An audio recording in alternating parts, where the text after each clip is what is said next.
Okay, Dawon, I got your ass on the screen. Come on, girl.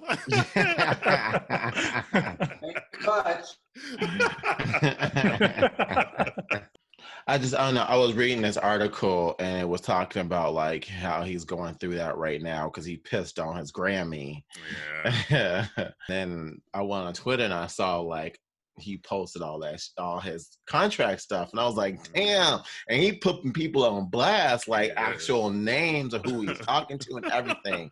So it's crazy because this is the stuff that you hear artists talk about why they don't like the music industry and why some people stop doing music. And you finally seen a big name artist being like, I'm gonna take them on.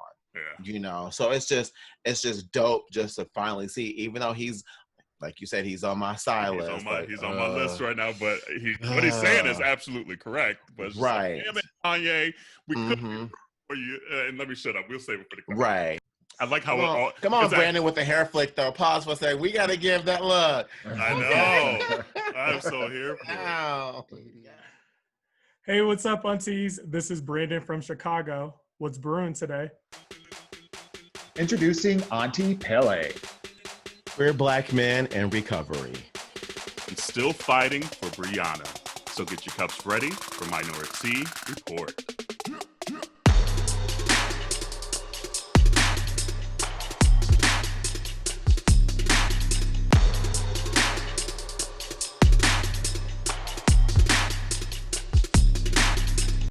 Hey, y'all. Hello. Hey, community. What's up? We got a new face this week. What's up? We got a new face this week. Look at all this melanin on the screen. Okay, come on now. Brown skin boys. Hey. I'm here for it. Best thing in the world. Oh, okay, now. Wouldn't trade you for anything else, girl. Well, community, by the sounds of our hypeness already at the beginning, it's another week, another guest. We'll let him introduce himself and what's your name, and then what's your auntie name, because we don't know yet. Hey, community. I'm Brandon from Chicago. My auntie name is AunTea Pelle. You can see my government name is, if you that is San Pellegrino. Okay, so, now. AunTea Pelle, my friend calls me AunTea Pelle, so you can call me that. Wait, remember Pelle, the clothing line back in the day? Yeah. Nope. Yeah. Like, where's Pelle at today? I'm sorry, what were you saying, Dawon? Pellegrino is the only like mineral water that I really like. I'm not a big fan of I'll drink like some sparkling water, but like I'm not a fan of like, you know, like Perrier or some of the stuff that you get when you're like traveling or whatever. Because I equate that to like being at the airports and like, okay, well, what water am I going to get for this flight? And it's always Pellegrino, but a lot of the airports are not carrying it anymore. So they're only carrying they're not carrying like mineral water. They're just carrying like sparkling water, which is a totally different taste. So I like Pellegrino. And it's healthy for you too. So if you're watching your weight, you can have some cow. Yeah. Watching the girl, give me okay. Look, I'm taking notes. You see me? Look, community can't see, but I just perked up real quick when she said that. I said, come on, facts. All these notes. Oh man, but you know what? It's been a gloomy day here in Atlanta. Hurricane Sally, or whatever the hell she is now, is kind of made it through Florida. Right. And starting tonight, it's gonna start to get crazy. They said probably like 3-4 in the morning. It's supposed to get like 40-50 miles per hour gusts still here in Atlanta. So we'll see what happens. Yeah. Hopefully shit doesn't shut down while we're recording today. Y'all can't have any more trees falling in y'all backyard, girl. Look, y'all done been there, done that already. Literally sent an email today, still trying to get the insurance stuff. Like, it's insane. Houseway. You're telling me. Literally sent an email this morning. Girl. Yeah. Like, we went and fixed That's because everybody working from home. I guess. Like, look, you know what? You ain't gonna get nobody out there to... Like, the fence is fixed and everything. Like, we're still trying to... And maybe I should put this out there. I don't know, like, all the insurance stuff, but they hear shit like this and be like, you ain't getting shit. But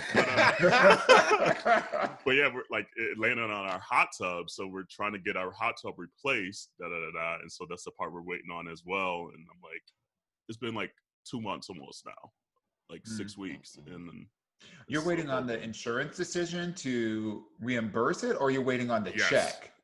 Yes, both. All that. She said all of it. All the above. So it's just like, man, so now with this coming through, I'm like, Lord, please don't let another tree fall. I can't deal with this. Can't deal. Well, look, the best thing is you already got the emails out there. So, you just attach that to the CC and be like, look, you already got a ticket in. So you don't got to start over. Okay. Per my previous email. Absolutely. See, y'all got the hurricanes over there. We got in Seattle, the air quality is so bad. For the last couple of days, it's been like the worst in the world, and like we can't go outside and really do anything. They say if you have like asthma, which I had asthma as a kid, if you have any heart, or lung issues, do not go outside because it's going to trigger it automatically.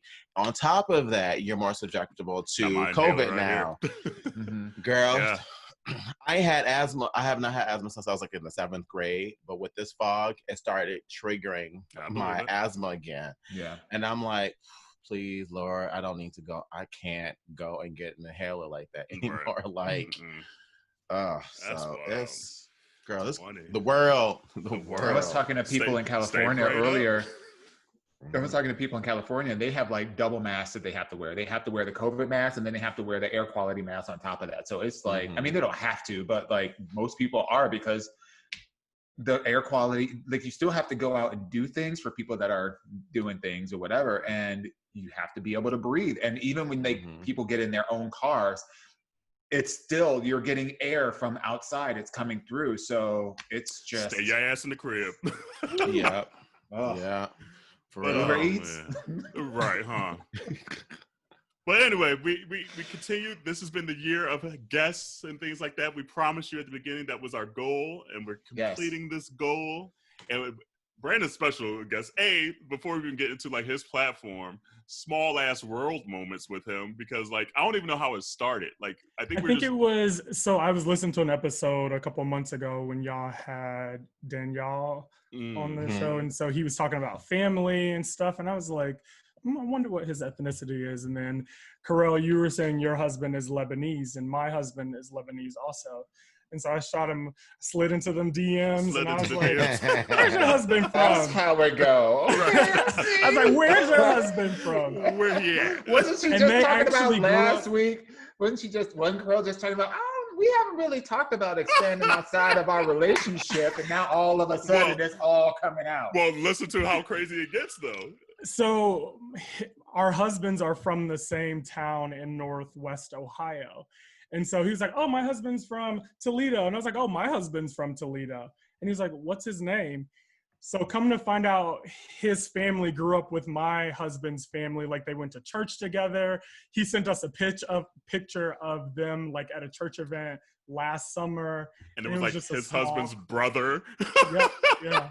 It's a small, crazy world. Yeah. Freaking crazy. Yeah. That's amazing. Wow. It's insane. Isn't the universe just like incredible how it just brings people together in the most bizarre kind of ways? Yeah, like, and so like even like when we were doing the check-in for this episode, like we're on the iPad or whatever, so I'm like, oh, Corey, look, and then, so they're like talking, and Corey's like, oh, I haven't seen you since you were like a little kid, and like it was bizarre. Wow.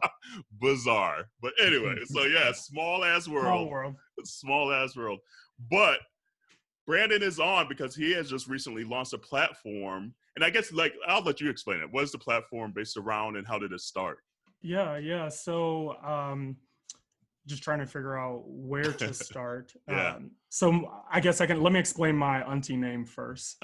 So I'm actually in recovery from alcohol and drug addiction since March 11th, 2020. So literally at the start of COVID or the stay-at-home orders. And it was something that I was personally battling and struggling with for the last almost year or so.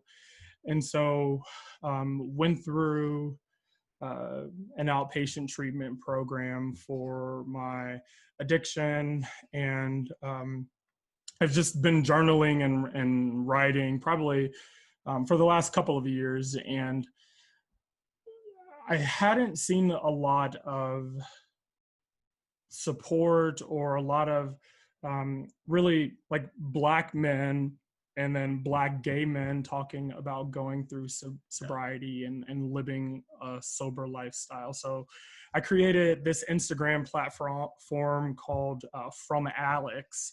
So Alexander is my middle name, and I wanted to have like some level of anonymity, but if you like scroll through the Instagram, you can find out about it. But really, so what I've been doing is talking about my recovery, talking about mental health, talking about sobriety and the ups and downs. And one of the things that I found by launching this platform is the community, or the recovery community that's out there, and so many different people who are going through the same thing that I'm going through, or folks who are questioning sobriety and are interested in finding a little bit more about like, hey, like what are some resources out there, or I have a destructive behavior, or I'm falling into this, like maybe I'm drinking too much, maybe I'm using drugs in excess, and just doing things that aren't serving themselves or serving me, frankly. And so like by creating this platform, I've been able to connect to so many people who are in recovery, are sober, curious, and it's just been an interesting journey. Like it's, I don't have the right words to describe it, but it's something that like, even when I think about the impact that it's had on me, like, and how therapeutic and comforting it is for me as like a check-in for myself to say, man, I really want to like have a drink, or I really want to do this drug, like, and then really diving in deep to say like, well, why am I feeling that way? Like what's going on around me socially, like health-wise, things like that. So that's awesome. Like I literally, when I saw it launch, and I was like, that's incredible, because I think it's, especially a lot of times we say, oh, especially within the Black community, but I feel like it might have just been instilled in us through slavery that it was just so hard to express a lot of the hardships. So I find even here in 2020 in the Black community, and then also in the Black gay community, a lot of this stuff is just so covered up and so hidden and so not talked about. So every time I see your post, I'm like, man, for him to be this vulnerable in front of everyone, you know, anyone could click on this thing. That's incredible. So kudos to you. And I saw the other day, like the 6 months sober. So kudos to congratulations. you. Man, yeah. So I think that's oh, go ahead. Oh, no, I was going to piggyback off kind of what you were saying too. Like, I think it's really amazing. Just, I mean, you really don't see, especially in the Black community. And then, like you said, as Black gay men, you know, that, you know, mental health and, you know, struggles that we go through being talked about, you know, so often in the community you hear, oh, he's just going through his, you know, his season, or through his struggle, or, you know, he's just going through some things. God got him. It's going to be okay. And it's, you know, quite often like the answer is just pray about it and everything's going to go away, versus being proactive and actually taking the time to reflect and be like, okay, how can I take control of my life now, versus waiting on someone or somebody else to do something for me. And it's just so nice to see that there's someone in the community giving back in that way, because there's so few people who take the time to care for people like us, you know, that deeply, you know. So I just think that's amazing. Especially while you're still kind of going through it right now. Like, you know, it's just like, that's got to be tough. And something, like you said, I'm sure there's moments where you're like, ooh, I'm going through it. But then you got the communities to help you out. Yeah. So what was I guess the final straw? What made you say, okay, enough is enough? I just got into this really destructive cycle of, like, I wasn't myself. I was blowing off friends. I was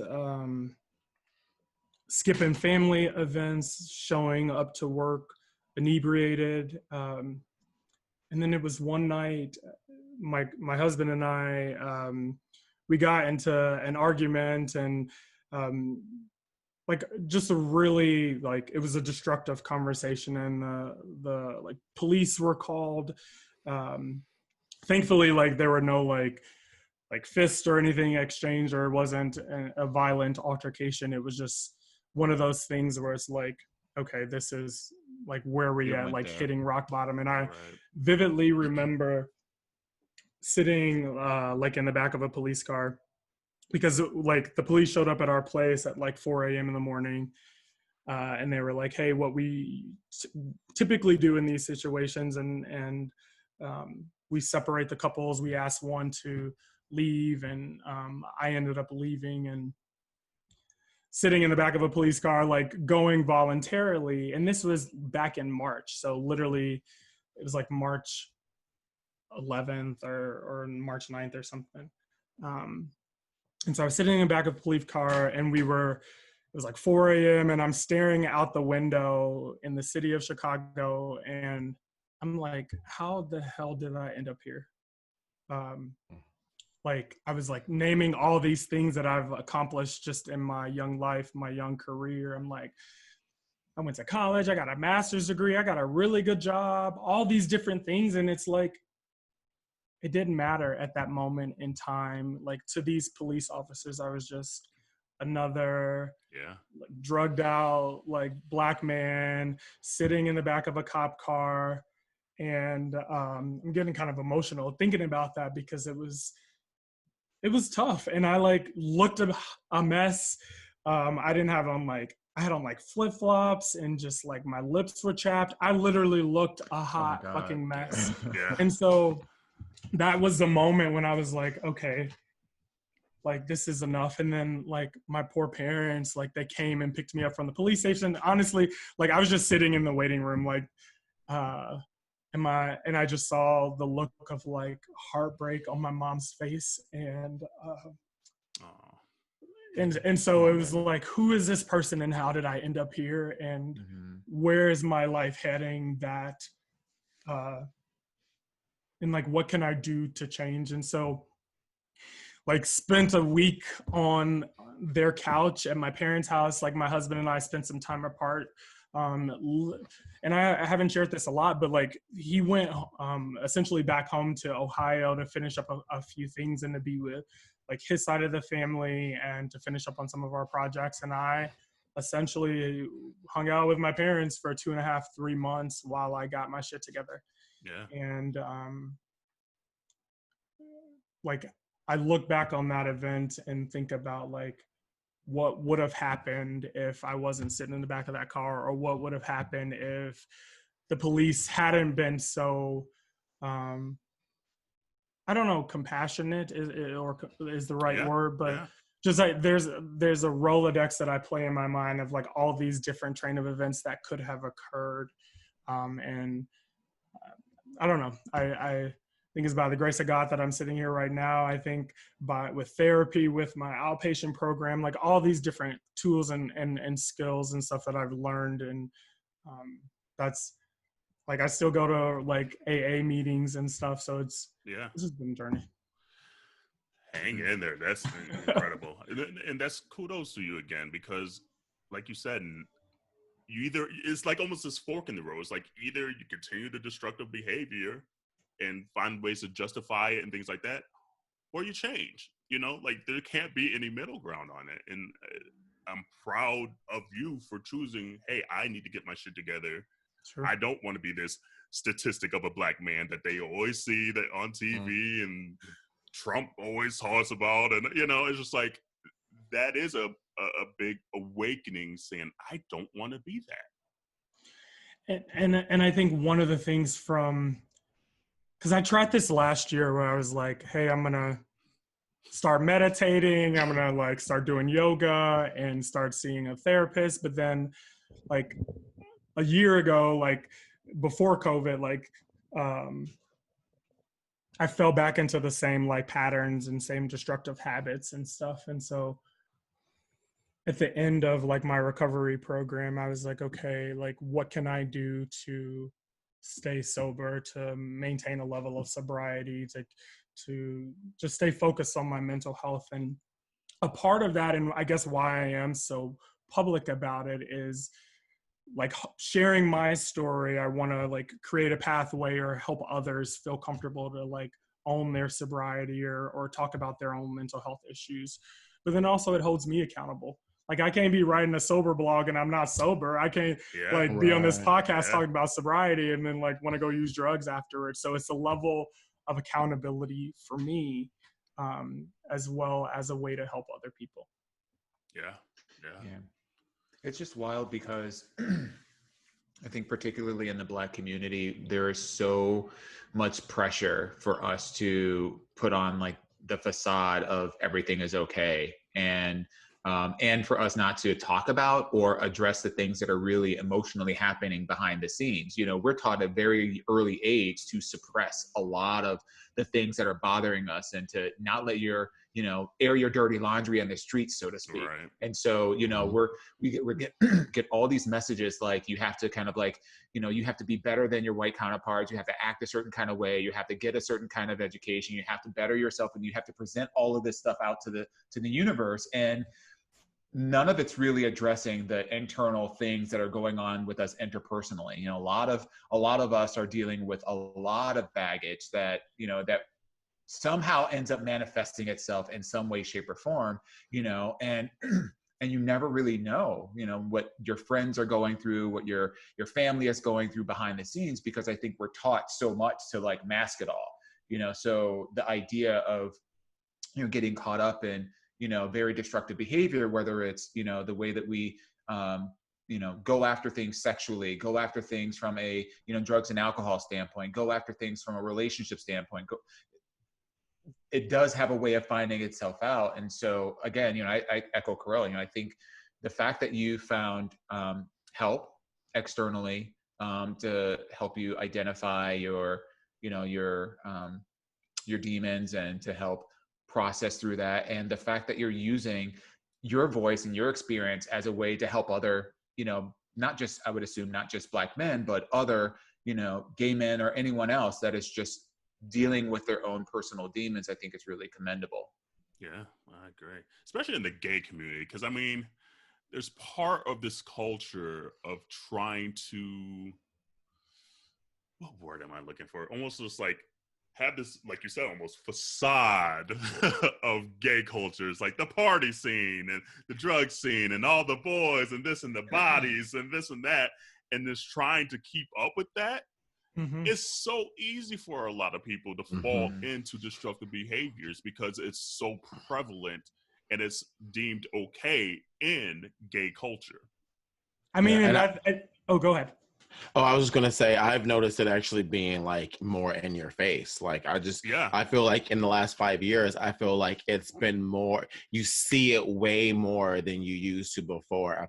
And just last week I was with my quarantine crew, and all of a sudden they were talking about, oh yeah, if we go on this trip, we should like get some Molly. And I was like, how the hell do you just get this stuff? Like, I'm just sitting there, they just casually talking about just using substances on a trip that we're still trying to plan. And I'm like, can we plan the trip first before we, you know, start thinking about other things? And then I thought, and I was just like, at the same time, I'm like, how are we having a conversation like this? Like, it's just like a normal thing, you know, like it was just so normal to them. And I've never done anything outside of weed. Weed is the only thing that I've done in my life. So I was even more floored in the sense of just like, I just felt like it was just, now it's easier to kind of like obtain, be a part, obtain and do stuff like that now. So I just, I don't know. I agree. I would say it's normalized. Like saying it's normalized in the gay community is, I think, a large generalization. But yeah, for sure. Like I moved to Chicago, or we moved to Chicago, and we were like going to all these different parties and circuit parties and traveling all over, and just like we were just hot shit. And they're like, oh, try this, or go there, or come to this after party, or like, oh, I have this like hot body, like, oh, this, that, and the other. And it just got to a point where I didn't know how to turn it off, where I didn't know how to say no, where I didn't know how to separate like this perceived dream or perceived reality versus like the shitstorm that I was covering, like starting, and like the trail that was like of like tears that I was leaving in my wake, you know. And it's Yeah, so it was, I think the challenging part and what I've just been finding out more recently is Jarrell, as you talk about like your friends and you're planning these trips, and like I'm learning how to hang out with my core group of friends and the ones that I choose to spend my time with, that my husband and I choose to spend our time with soberly. Yeah. Right. Mhm. So when we're used to like going to hydrate in Chicago and Shirt off and everything. Hey. I know. or having fun at market days and just doing the most, that I'm gonna not say everything, but we've said a lot on here. Look, okay, shoot, I've walked into that mirror wall a few times drunk myself. Okay. I think the underlying thing about gayness, especially for men, is the gay life is so seductive, and it's deceptively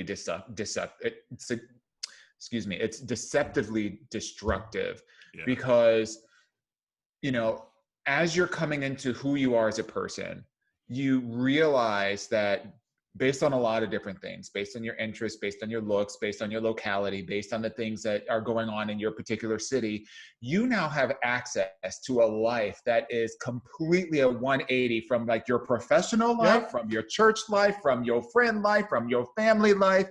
That whole night scene of just being gay, and especially when you get into like the circuit scene, and she's been there, so I know what it's like back in the day.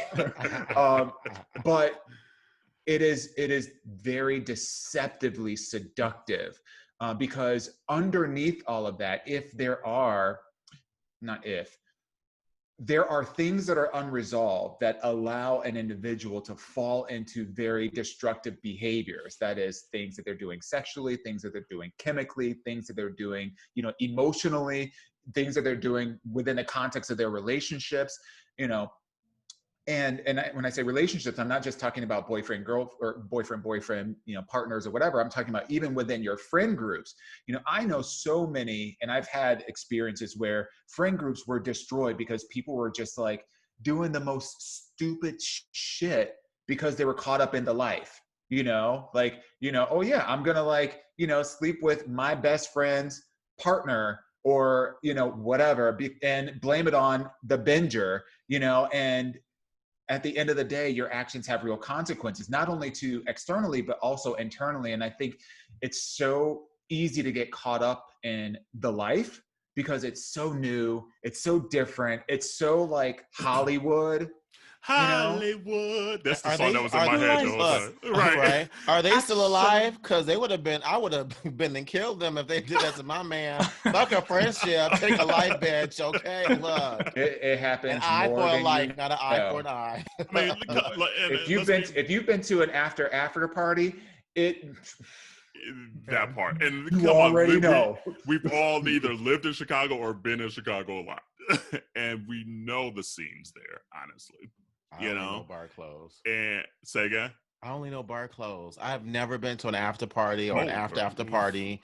But she's heard about a thing. You might not have had an experience, right? But exactly. you know what it is. Yes. Oh, absolutely, absolutely. Right. Mm-hmm. And so I think she's not over here being anime from Nutbush, Tennessee. Like I've never heard no. I never. Eat the cake, anime. Where's your favorite? But it's true. Like there's some weird lure, especially as gay Black men, that once you kind of almost get accepted into almost the white part of gay culture, that maybe plays into the whole insecurity that you had of coming out and this and that like you don't necessarily notice at first until it may be too late, honestly. And then you're just like, whoa, I got so caught up into that because I wanted to feel accepted into this scene and have friends and be accepted to dinner parties and after parties and this and that. That is just like, whoa, if you just take a step back, it's not really what it all is. This And glimmer and this it glitter. lacks substance. So like it's Exactly. all a facade, and and that's what I noticed. That's what my husband and I noticed. Like there was a part of me, like when I was doing some destructive things or using, and where there was like a part of me where I was like, I know this isn't right, and like, why am I still doing this? And am I feeling fulfilled after this, or Right. are the people that I'm meeting when I'm using drugs or going to these after parties and doing all this different stuff, like where's the substance, where's the value? And like there was just a part of me that was like no, that's all fake. Where are those people at now that I engaged with? Like am I celebrating birthdays with them? Am I having them over for game night? Like no, because they're not people that I want to associate with. They're not people that like added value to my life, and just trying to move forward. Have you been able to, and maybe not even you, but just how do you, for folks that are either listening right now saying, oh my God, I'm going through this right now. A, how do you start? And then B, once you kind of go through the recoveries and kind of get this routine, how do you either find new friends or, you know, like how do you establish new routines and new friend groups and things like that, that attributes to your new lifestyle? Because this is going to be a life thing. Like this is forever. So it's just like, how do you find this new routine and establish that? Right. So I would say to answer the first part of your question, there's no like one size fit all model. Like there's inpatient, you can think of like rehab or inpatient treatment where you literally go and you're spending a predetermined amount of time in a facility. You might be getting or receiving medical treatment or care. And then if you go the route that I did, which is an outpatient program, and again, remember this is like right at the start of COVID. So like sit around, like imagine that you're sitting around in a group just saying, hi, my name is Brandon and I'm a so-and-so or this or that. And just imagine that virtually. And so some people choose to go through these programs like myself, where you like hear other people's story and battling drug addiction or alcoholism, and they're sharing a part of themselves, and I'm like, man, I thought that was just me, or wow, like your story really resonates with something in my heart and my soul. So you have inpatient, outpatient, and then some people just do therapy, some people have family support, and like what I'm learning is that like it is different for everybody. That's good to hear. That's good to hear, because especially the point where you're like, oh, I thought it was only me. People need to hear that it's not just you, and it's okay to not be okay, and it's okay to ask for help and seek help however way you need to seek help, you know. Right. It's kind of that saying, there's strength in numbers, you know, like when you have that shared experience, it makes it feel, it brings a whole nother element to it, because you're just like, once you realize it's happening to other people, it kind of makes it feel like it really also shouldn't be happening to you. Because sometimes we are harder on, we're not as tough on ourselves as we are on other people.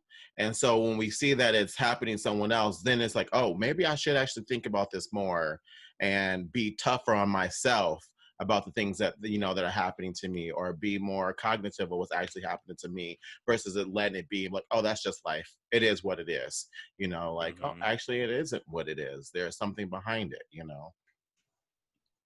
True. So give us your Instagram again of the account where you're kind of sharing your journey as well. So like communicating, definitely follow you. Yeah. So Instagram is at FromAlx. It's spelled ALX.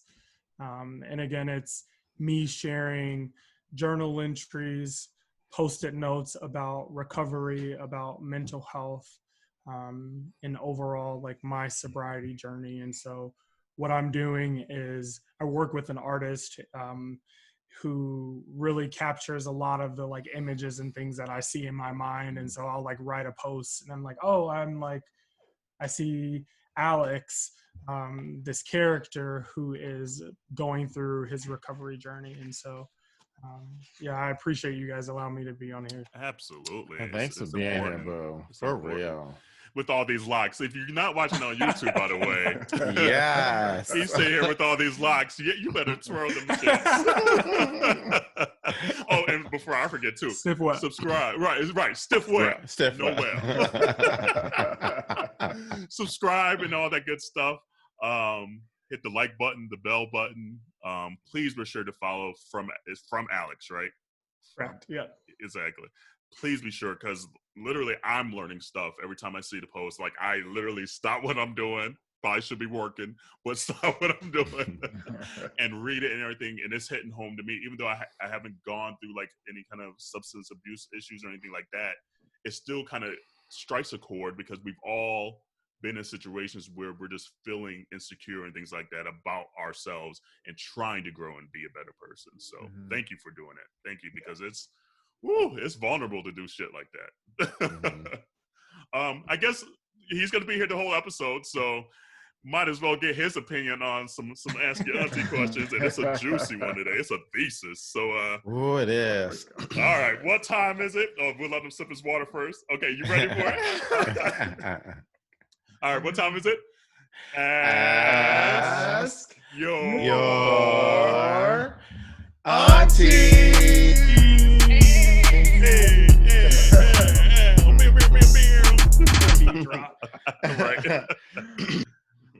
Right. Who wants to read it? I got it. Okay. All right. So this is from Anonymous, and it says, "I'm 23. Hold on. Okay. I'm 23. Been seeing a guy 24 since late January, almost 4 months. As you can tell, it's longer than 4 months. It's been in the queue for a minute. It's been in for a minute. He has not said this, but I think I may be his first relationship ever, let alone his first gay relationship.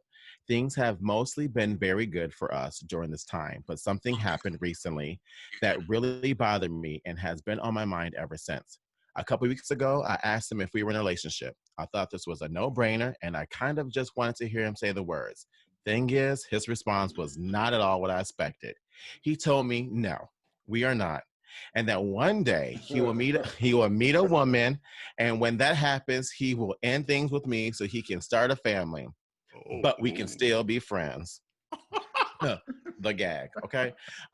This obviously fucked with my head, as it should have, with him essentially telling me that he had future plans to cheat on me. Oh, heaven, I didn't get to the point.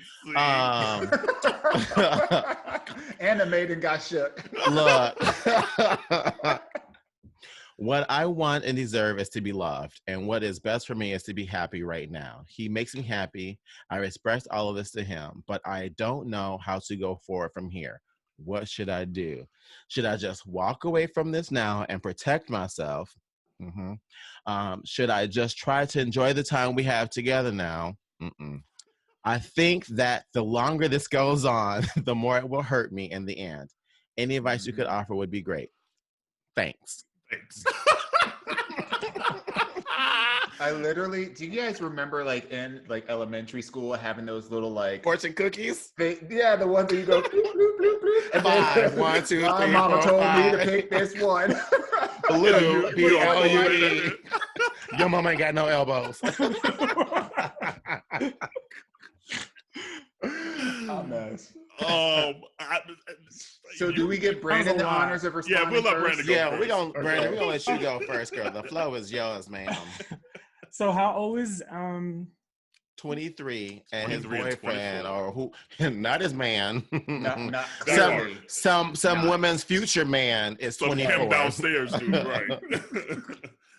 I feel like this person already knows what the answer is, because if they're in a situation that's not meeting their expectations, then I think it's time to move on, especially when dude or a person or whomever has already said like, oh, we're just essentially fuck buddies until I find like the one that I'm gonna marry and have kids with. So like, I'm just gonna experiment and have fun with you and string you along. And while old 23-year-old is probably catching feelings, right? Mm-hmm. Absolutely. So I feel like 24-year-old is like that dude, the delivered dude. You know, remember, I am delivered. I ain't gay no more. I ain't gay no more. I don't like men's no I like women's. I've been delivered. Get the fuck out of here. I feel a little bit. I feel bad for 23-year-old Anonymous, because you can just feel the desperation in wanting this relationship to work. And, you know, that's just a telltale sign of being, you know, like young and immature with the concept of what do you want and what is good for you in a relationship. And he's still figuring that out. I feel bad. You know, I mean, obviously, Brenda, to your point, you know, I do agree that he probably already knows the answer to this, but I think he wants to feel the fantasy. So he's like looking for an excuse to like have permission to see this through, you know, not realizing that by seeing this through, he's setting himself up for heartbreak. And the unfortunate thing is, you know, that he's going to put the blame on this other person. Absolutely. Who, quite frankly, after 4 months, you're just not finding this out. Boo, that's on you. You have to figure that stuff out. You know, so like if you kept it casual up until this point and now all of a sudden you didn't caught feelings 4 months into you guys, you know, bumping uglies and now you caught, and then you want him to be feeling the way that you're feeling towards him and he's not, guess what? That's on you, boo. It's so like whatever you choose to do, just be ready for the consequences and not try to project that on somebody else. It's like, so what are we? We are farmers. I'm dead.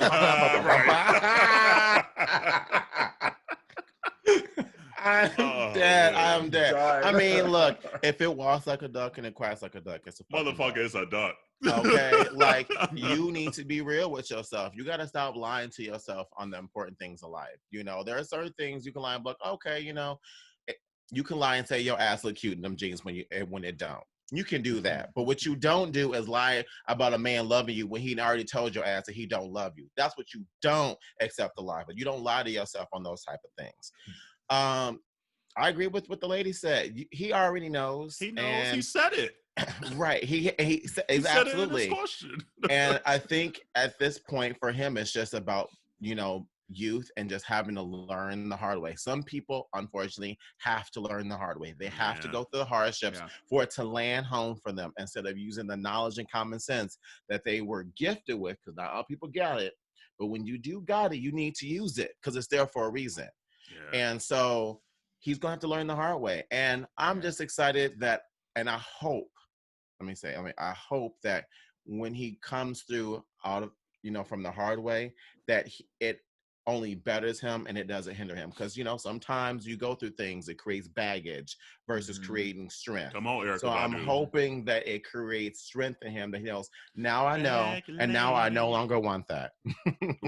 You damn right, bag lady. You're going to miss your bus. Okay, look. Come on. You can't hurry up because you got too much stuff.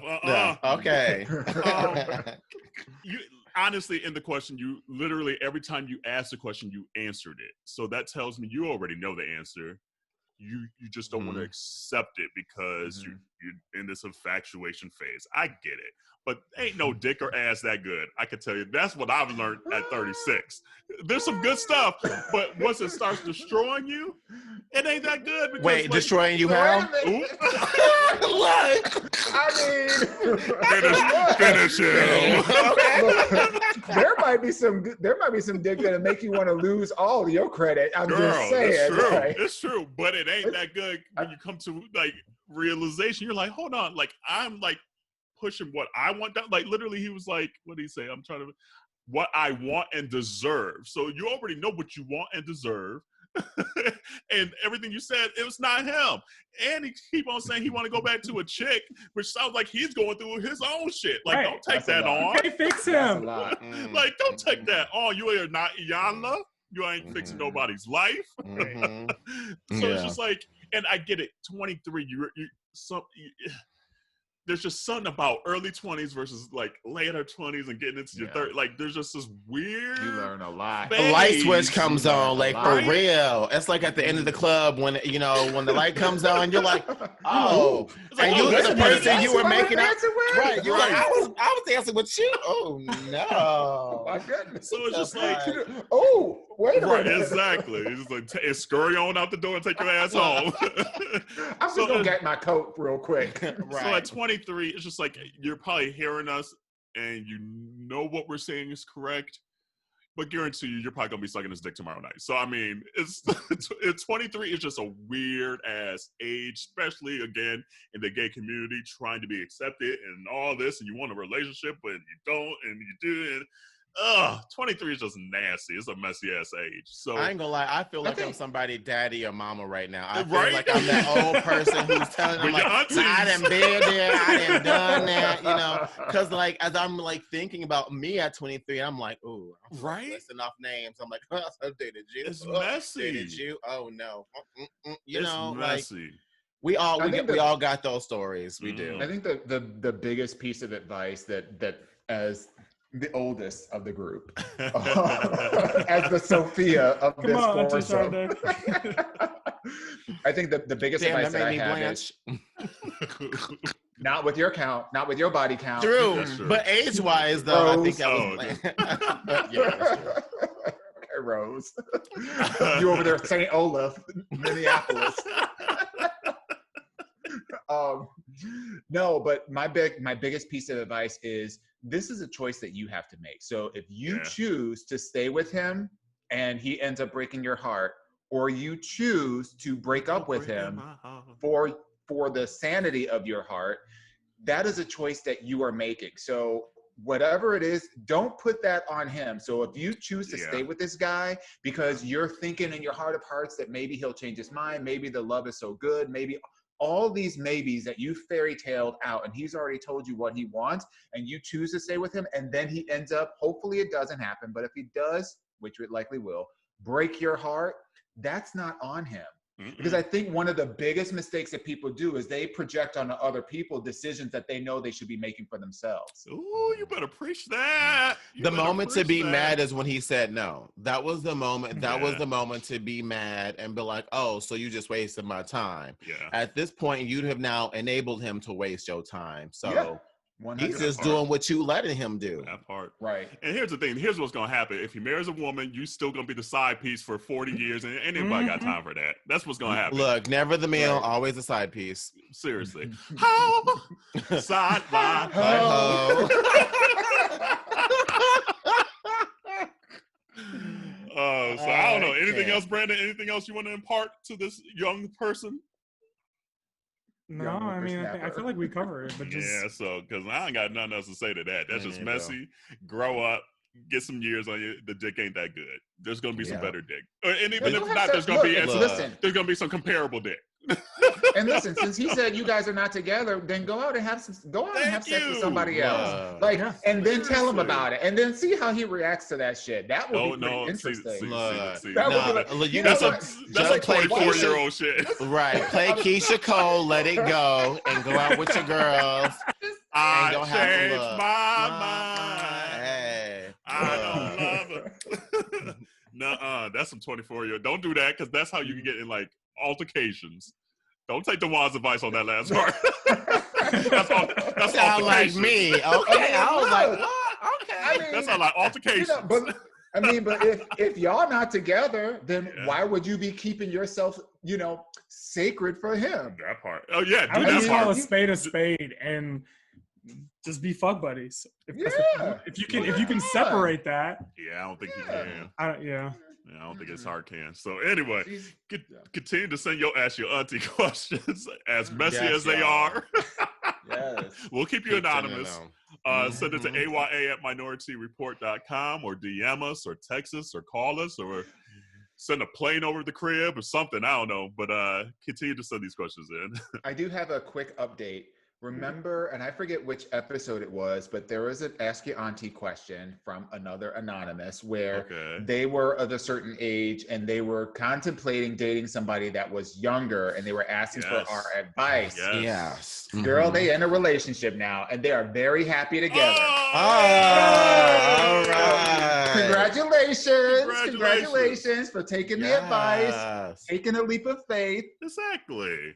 Aw, Good things do come That's what's true. up. That's what's up. Okay. Oh, that was nice. Yeah. I was Took a about to chance say, on love. I'm assuming we gave them the advice to go for it. I'm Go trying for to it, remember. Oh yeah, we told them to go for it. There Okay, ain't good. nothing Mhm. but space and opportunity for you two That to part. figure it Yeah. out. So Don't block your Seriously. age blessings. ain't nothing Don't but a block number.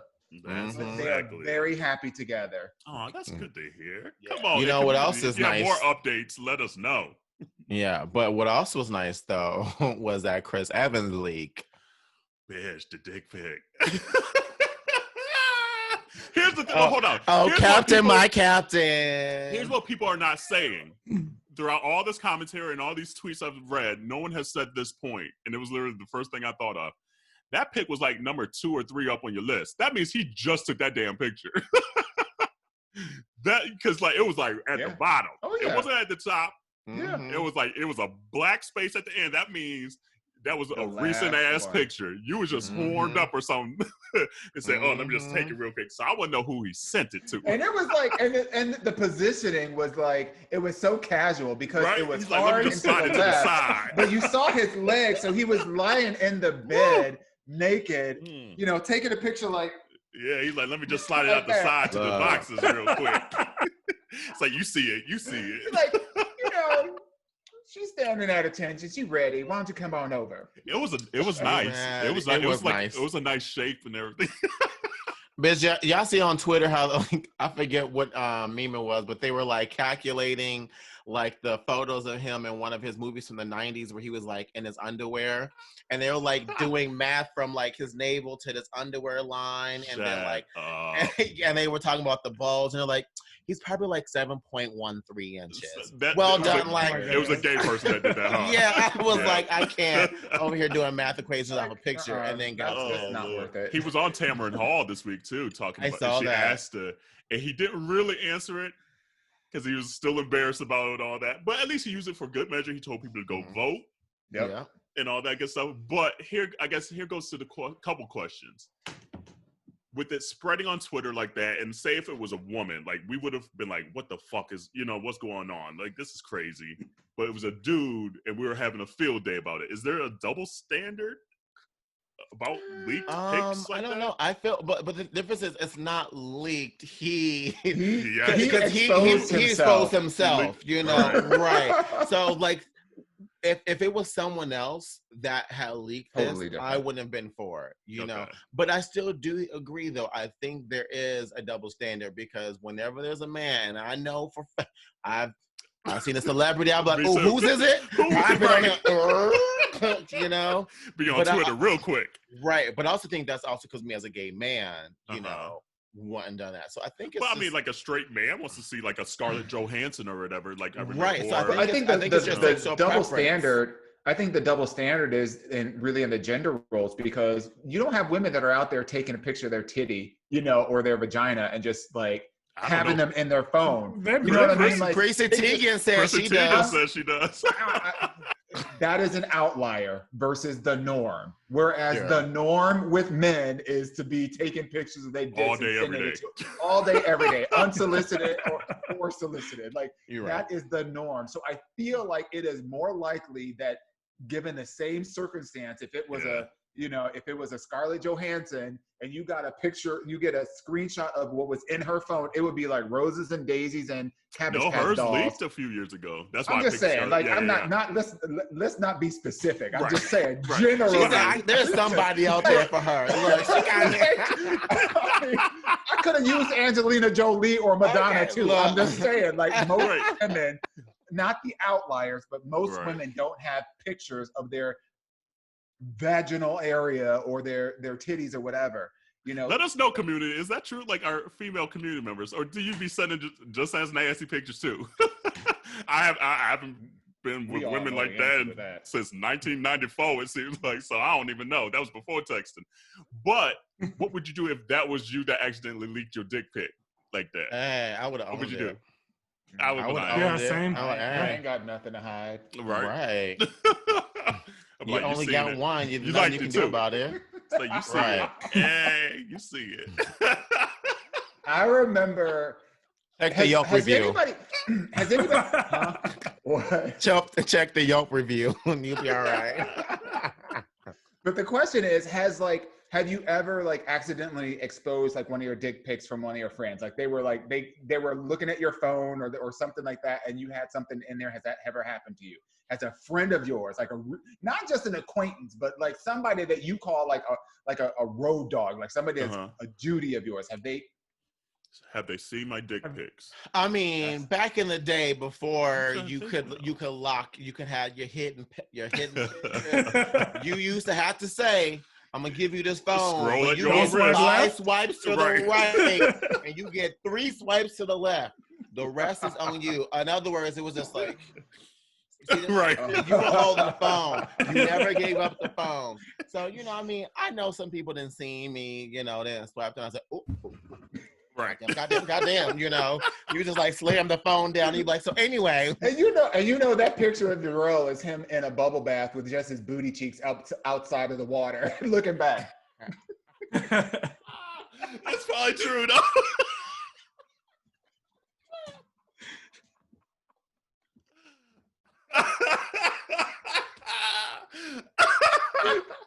That's the truth. Look, my numbers may be low, but my experience in bed does not lag.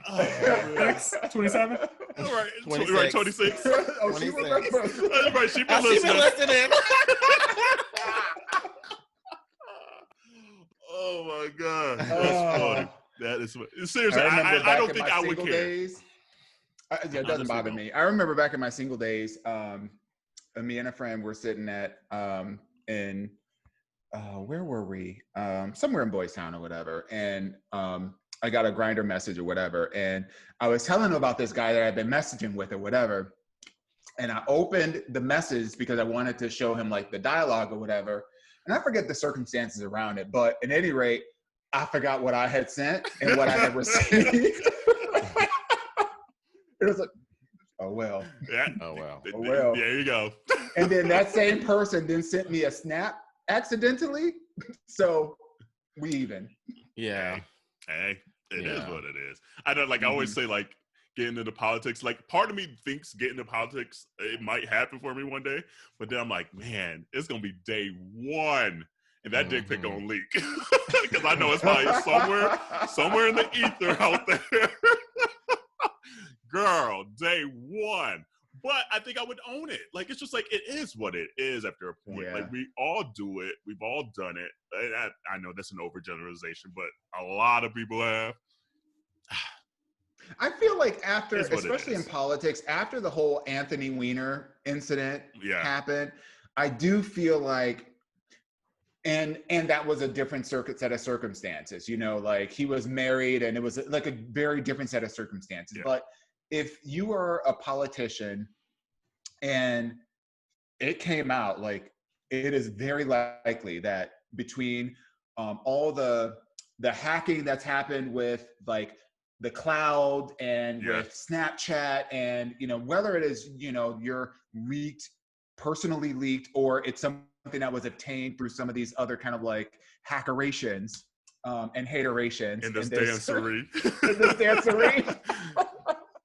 Like, I just feel like we're at a place now in our culture where it's not holding as much weight anymore. Like if it just releases, it just gets released at that point. It's almost part of the social generation at this point. It's just like, eventually something has a good % chance of popping up, no pun intended, somewhere that it's not supposed to be.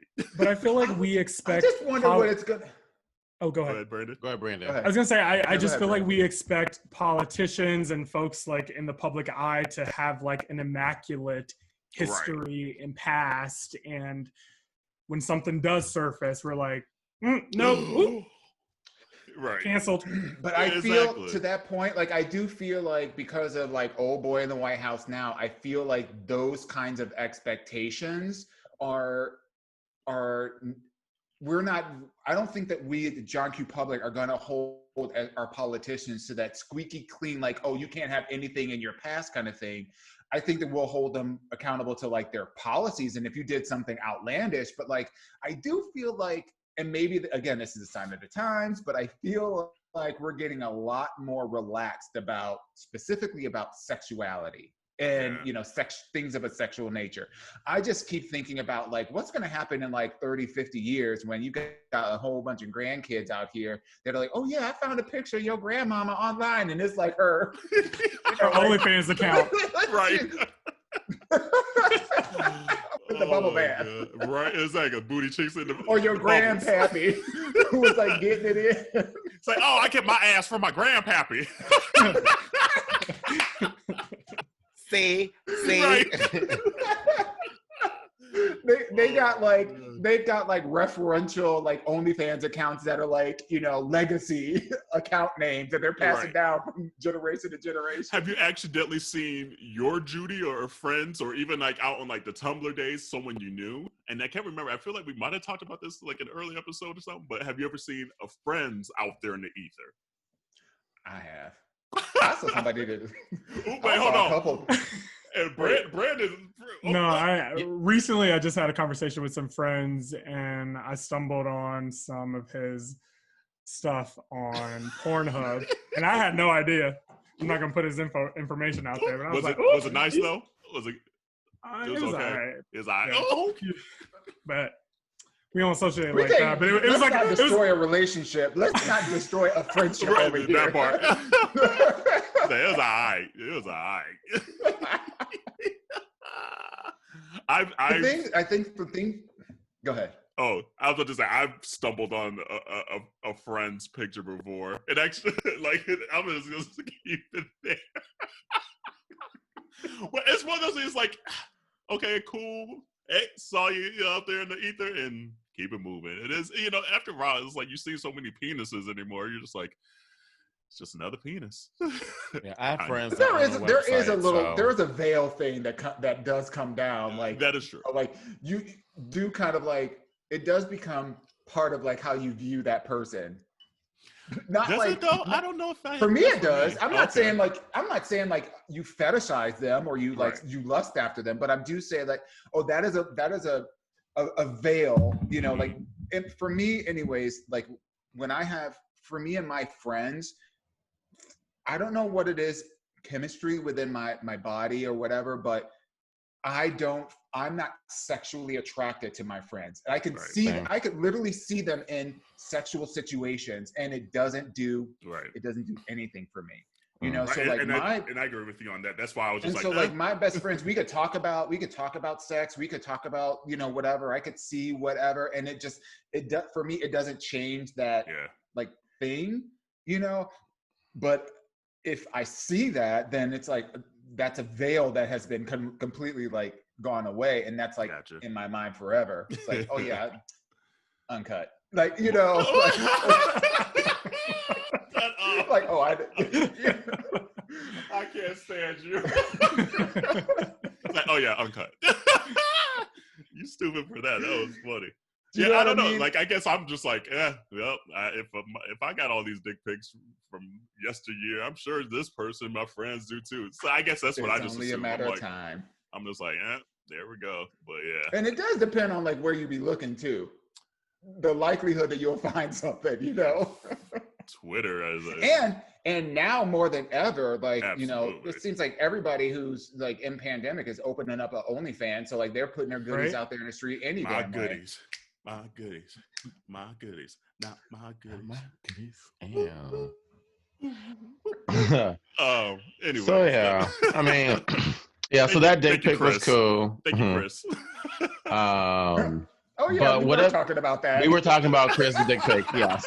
Thanks, Chris. Thank you, Captain. But I mean, also shout out. Oh, go ahead. Oh, I was going to say shout out to Andrew Gillum too. That's what I was going to say. Yeah. He was also on Tamron Hall this week. Mm-hmm. Tamron got all the people this week. Yeah, she got the scoop. She got the scoop. Who came out as a bisexual black man. Mm-hmm. And the one thing that upset me, that I saw after this, he came out as a bisexual man was how many people are like, next step is being gay. Yeah. Like how come if someone says they're bi, they just can't be bi, and you automatically assume that they're just gay. They're still hiding something, right?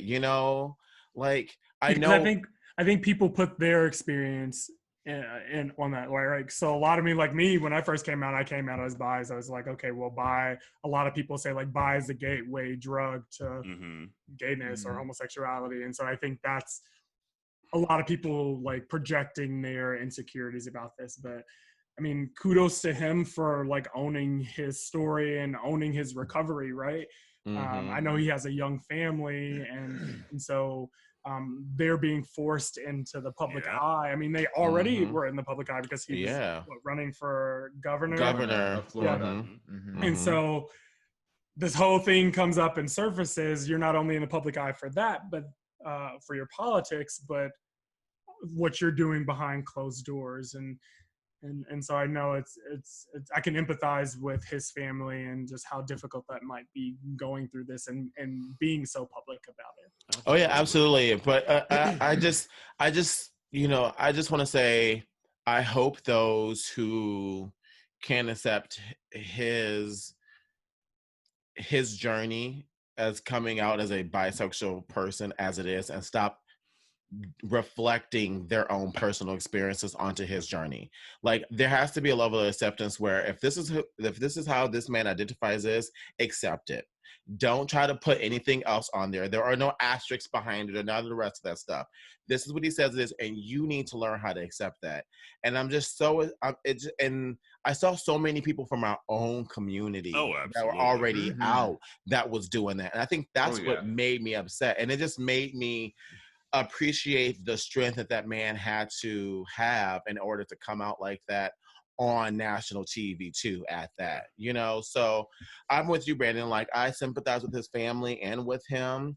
And I just hope the community understands that, when it comes to coming out, no longer, however long your journey is, it is not your place to tell anyone who they are when they are coming out during their journey. You let them get to their destination on their own time and their own speed.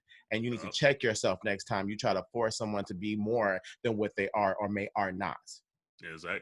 And I thought there was a moment during the interview where his wife, and I'm trying to think how she phrased it, something to the extent of, it sucks for them because every relationship has like their agreements, honestly, what you can't do, whatever that may be. And we're not forced to have to say that to the world.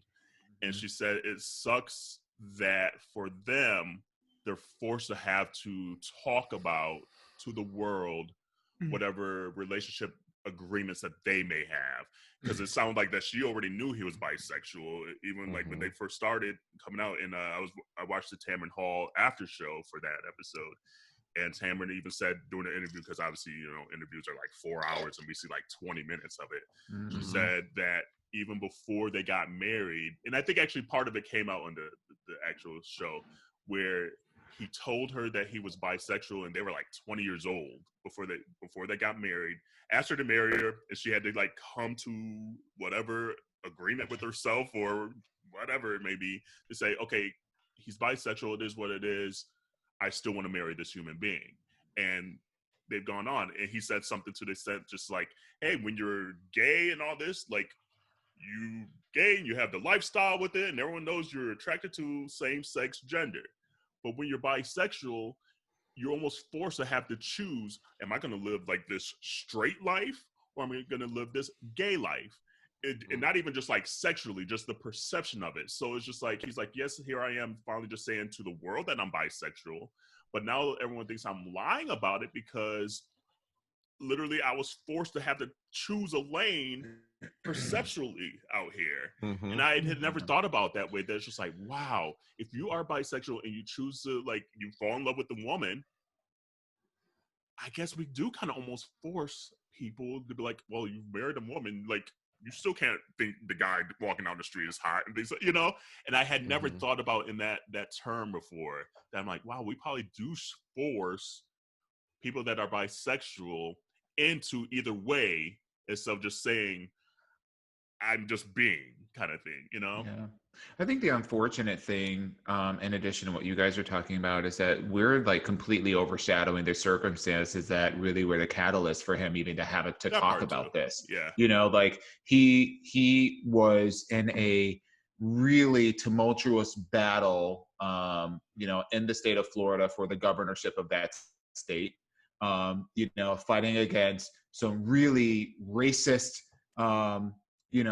attacks on him, his family, his background, and all this thing, even from the fucking president of the United States, like attacking him, and then all their cronies and whatnot. Like the amount of pressure and stress that sat on his shoulders through that campaign.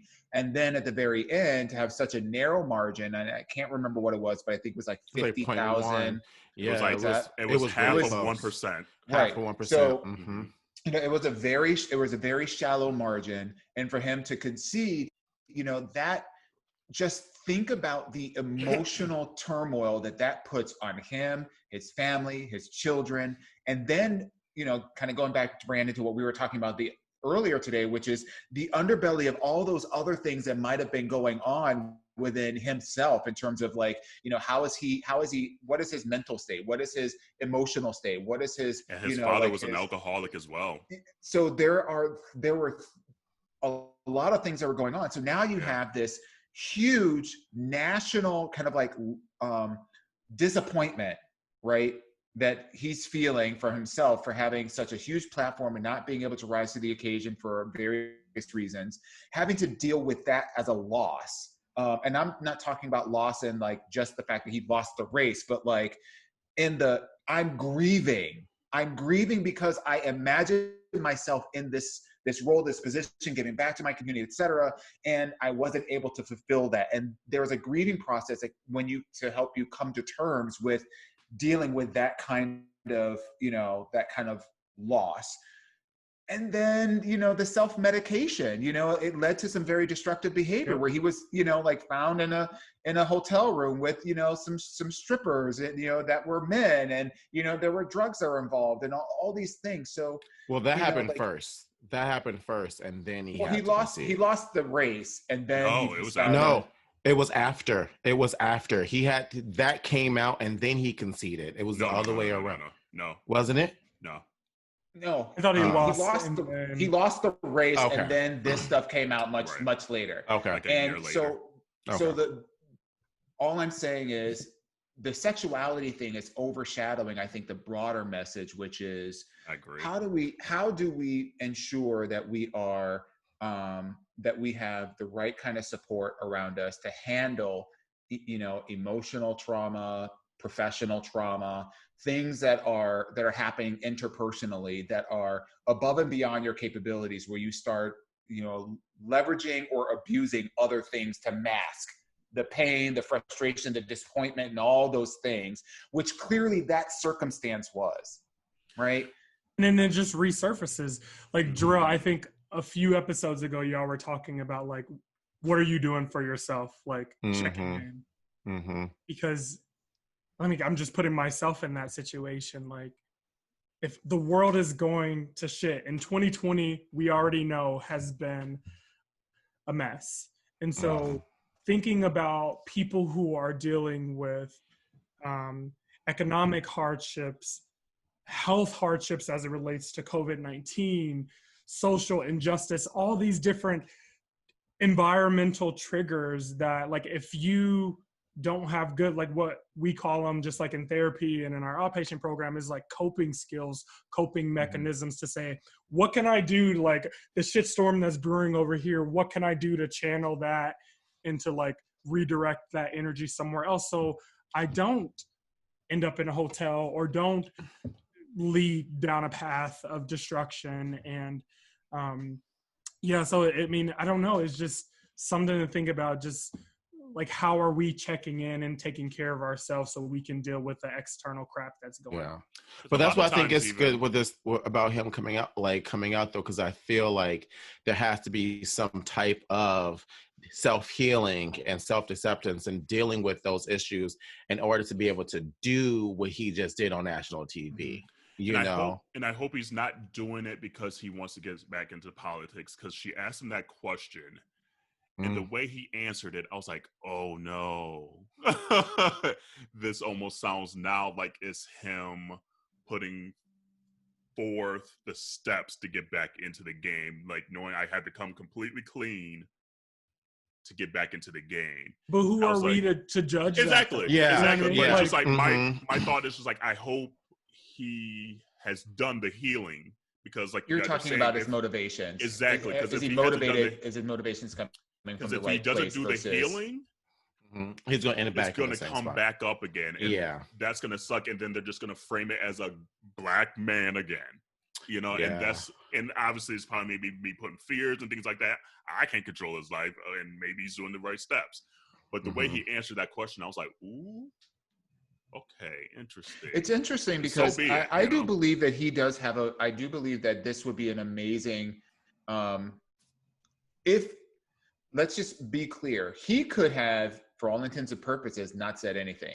Absolutely. He could have not. So the fact that he's taking the opportunity to talk about his personal situation, to me, says that, you know, let's just clearly air with the public's eyes, because I know there's a lot of speculation. And, you know, listen, if there are skeletons in the closet, they will continue to haunt me unless I open the door. And so I do feel like there is a possibility for him to, you know, to get back into the public eye. And I think it would behoove him to have had this kind of experience where he's able to openly acknowledge, like, you know, like his, the circumstances that led to, you know, that infamous night in Miami, Florida, or wherever he was in that hotel room. Because then that no longer becomes a barrier for his ability to connect with people and move on in his chosen profession.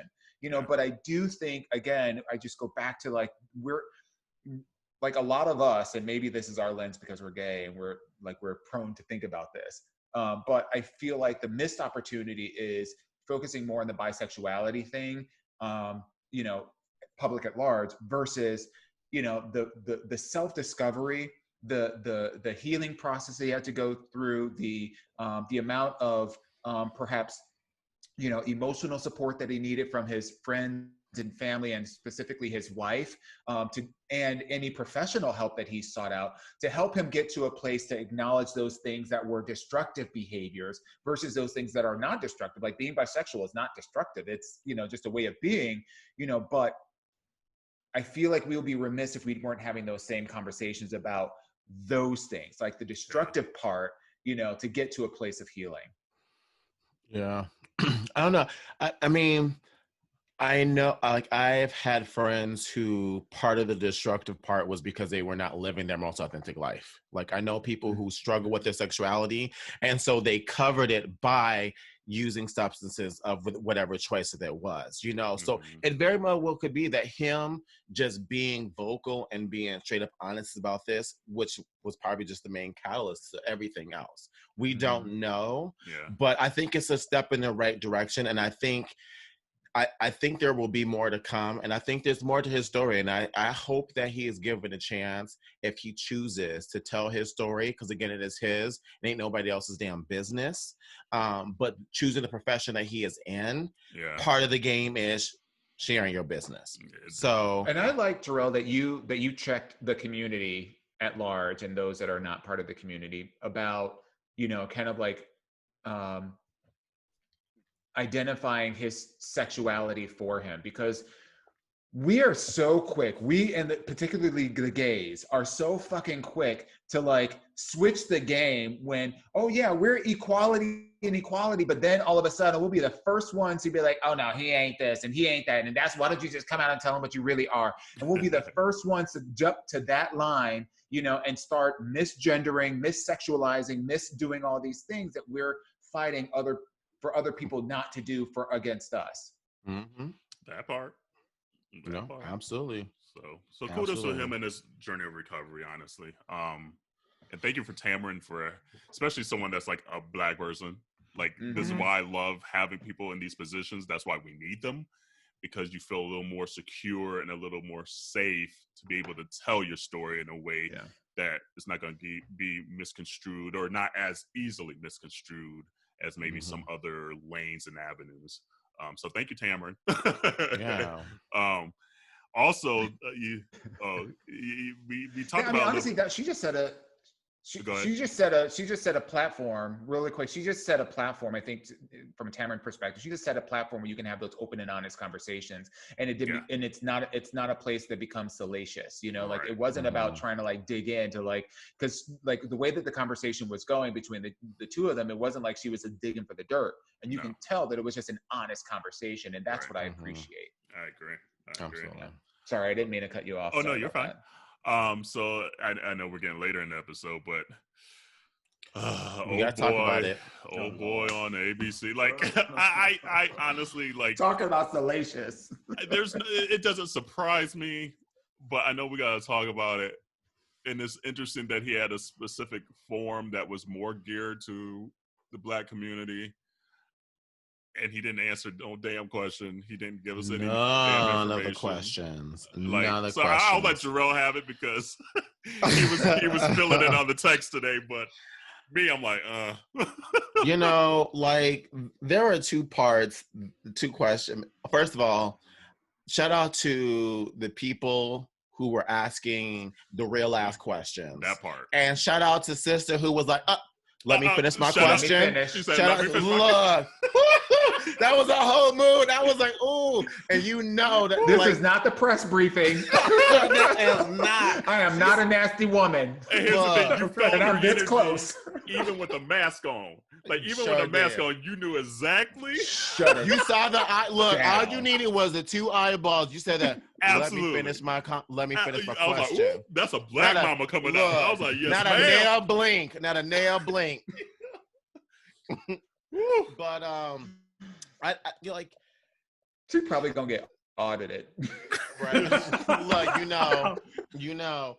But like the Black man that talked to Trump about, like your platform is Make America Great Again. At what point was it ever great for us? And he did not answer that question at all. He danced around it. He's talking about, oh well, we're doing great with the Black folks, and like it's been great for them. Like they have more money, and they, like that. They're able to have more houses. Before like 6 months ago, before the COVID, I'm like, but you're the president. That part, you the president. You talking about before the COVID? I'm like, and even then, before the COVID, it still wasn't all that to begin with. So why are you talking about like it's so great? That's not great. And then how George was like, the average three. Shout out to George too. George was like, hold on, come on, George. He was like checking him real quick. And like he said, like, and then like with the one white lady who I was surprised he asked the question, who was also like a Republican, talked about, with the death of George Floyd and Breonna Taylor and Jacob Blake, happening, like, do you not feel like there is like, racism happening and injustice happening to life? The fact that this motherfucker, and I'm saying it, this motherfucker had to say, you have to respect the police. I lost my shit. First of all, like, Breonna Taylor was fucking sleeping. Okay? She was sleeping. George Floyd there was four against one, and he said he can't breathe, and it was all over a check. And the part that Trump's very good at marketing. I've always said that. And his words in these moments, he knows exactly what he's doing. That he kept on saying these police officers choked.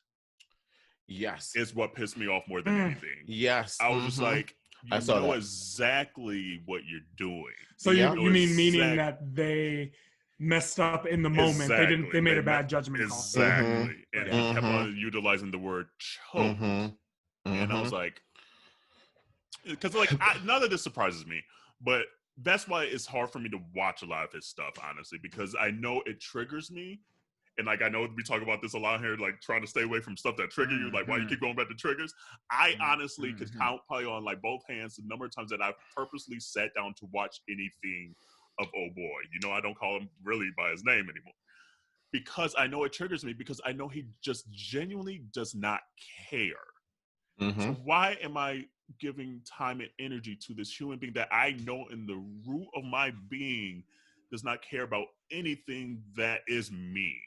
And so watching these, I know we had to talk about on here, watching it, I was like, this just further solidifies it. And then it also makes me so mad because like I continue to see people on my Facebook specifically. I don't care about the IGs and everything because Facebook is kind of more specific, whereas at least people at one time in your life, you consider either a friend, an acquaintance, or someone that you would at least accept that friend, quote unquote, button.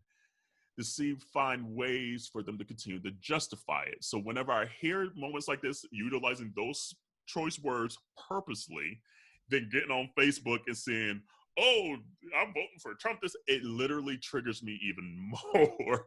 And I gotta either, you know me, I'm gonna either say something about it, post something about it, and things like that. And then I just get worked up. And I'm like, I have other shit going on in my life that is like needs literally all of my being right now. Yep. And so this dude is it's so infuriating that it's just infuriating. I'm still gonna advocate that you take a page from Dawon and I and just delete them. But delete. He blocked. Right? Blocked. I deleted 3 people today. Look, I'll be on it. I'll be on it too. I got 3 friends now. Like I'm not messing around. Yeah, I just hate that he was just really stressing that it's by him saying that you have to respect the police, it was automatically saying that the other people were escalating the situation. Right. And that there was no responsibility on their end whatsoever. And it just further goes to show that this is why they talk about defunding the police. There needs to be some type of police reform, bare minimum, because you're talking about respecting them, but they're still not doing their job. So why am I going to respect someone that's not doing their job? Yeah.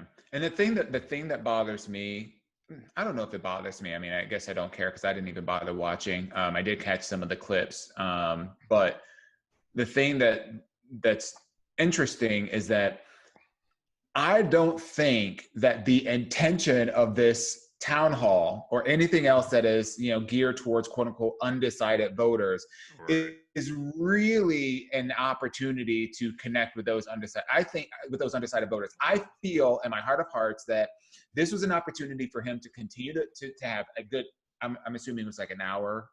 2 hours. I don't know. 2 hours. It was 2 hours. Yeah. Okay. It was 2 hours of him getting his rhetoric out. Yeah. For him to use the talking points to further solidify his base. This wasn't, in my opinion, the opportunity to sway any kind of voters that were like, I don't know if I really want to do this. I honestly feel like this was just a 2 hour commercial specifically to his base to say, listen, y'all vote for me, this what you gonna get. Yeah. Because for him to even say the union supports me, the police union, it was literally a propaganda video. It really, honestly, he didn't answer a single question. Absolutely. He knew that these questions were going to come. You could even tell, and I literally have seen 3 clips: the black man, the white lady, and the black mama. And he didn't answer any of those questions. None of them. I could even see George in those clips starting to get worked up, like, why the fuck am I here? Yeah. Yeah. So it was a waste of everybody's time. Yeah. Honestly. Yeah. I can't wait for the debates, though. I can't wait for the debates because then it becomes a different situation. And I think then you can call somebody next week, the 24th. So when does not 2 weeks? No, I think it's 2. Yeah, I think we'll have to 2 figure weeks. it out. But either way, I can't wait for the debates because then you get to call somebody to the carpet. Then it's like, because especially depending on who the moderators are. Yeah. And the key for Joe is, and honestly, okay, I just don't September 29th. And honestly, it's not that, in my opinion, I don't think that these debates are going to sway voters one way or the other. I feel like at this point, people have kind of made up their mind. You're always going to have people that are like, I'll figure out when I get to the polls. I doubt very seriously they'll be able to reach those people, but it would just be great to see old boy just get, I would love for Joe to be like, okay, so when are you answering the question? Dig in that ass. Just dig in that motherfucking ass. That's what I want him to do too. I don't want Joe to overreact because as soon as he gets angry and he gets too passionate, they're gonna be like, oh, he's the angry man now. Like he was attacking the president. Yeah, exactly. So he's gonna have to be in that. Over. But here's the thing: we will take that, but America's not, because even if a white woman can't do it, and we know how when white women pay tears and they get shit happens. If it can't happen for a white woman, it ain't gonna happen for a white man. You know what I want to see? I want to see, Comfortable Joe, who is too close for comfort with a lot of the women, treating Donald Trump like that. You know how, like, in the debates back when Trump and Hillary were debating, he was following her around like a stalker. I want Joe to treat him like that. That would be dope. That would be some shit. He come up from behind and grab them shoulders. That'd be dope. Mm-hmm. He needs to have like a puff pass before he steps on the stage. It's like, take 2 hits. Yes. All right, here we go. And just walk out there. Look, just calm them nerves and just like let back and let him hang himself. That's all he needs to do. He'd be like, "You fuck your daughter yet?" Ooh, throw him all the way off. Well, okay, there you have it. And Brandon, tell them how easy it was to register to vote. Oh yeah. So what I did, I feel like one day you guys posted to text this number. I can't remember, but it literally took me like 5 minutes. So me and my husband moved within the last like 4 or 5 months, like right at the beginning of summer. I needed to update my voter registration. Sent a text message to the number. It linked me to a voter registration website. It took max 6 minutes. And then probably a week or two later, I got like my updated voter registration card in the mail. So super quick, super easy. It's easy. So if you're not registered to vote, you're running out of time. Hey, you got literally about 3 more weeks. It's September. Because I know October 12th here in Atlanta is the first day that you can start voting for the presidential campaign in person. So I think that's literally by that day is when you have to have the shit organized. So please, it's so critical. And I know a lot of people that listen to our podcast probably already registered. But share with your peoples. Share with your friends, share with your parents, the ones that don't want to listen to you about Biden and everything. Those are the ones you need to make sure you continue to have these conversations with. Because I ain't gonna lie, today, I was hitting the fam today. I was in people's DMs and text messages being like, Black folks, you need to be voting. Like, I was sending the links and everything today, going to my family. I didn't care who didn't like it or whatever. That part. Look. It is what it is. It is what it is. You gotta get out there. Say something. I love that comment. I'll also just a PSA, if you are concerned about voter suppression and you want to send letters to your local representatives regarding like the disappearance of your, the drop-off box for your early ballots and things of that nature, you can text 50409 and then text USPS to that number. It's 50409. I did it today, and it takes about 2 minutes. You type 50409, and you'll text USPS to that auto number, and then that will send a couple texts back to you asking for your name, your address, and to confirm that you want to send letters on your behalf to your local politicians advocating for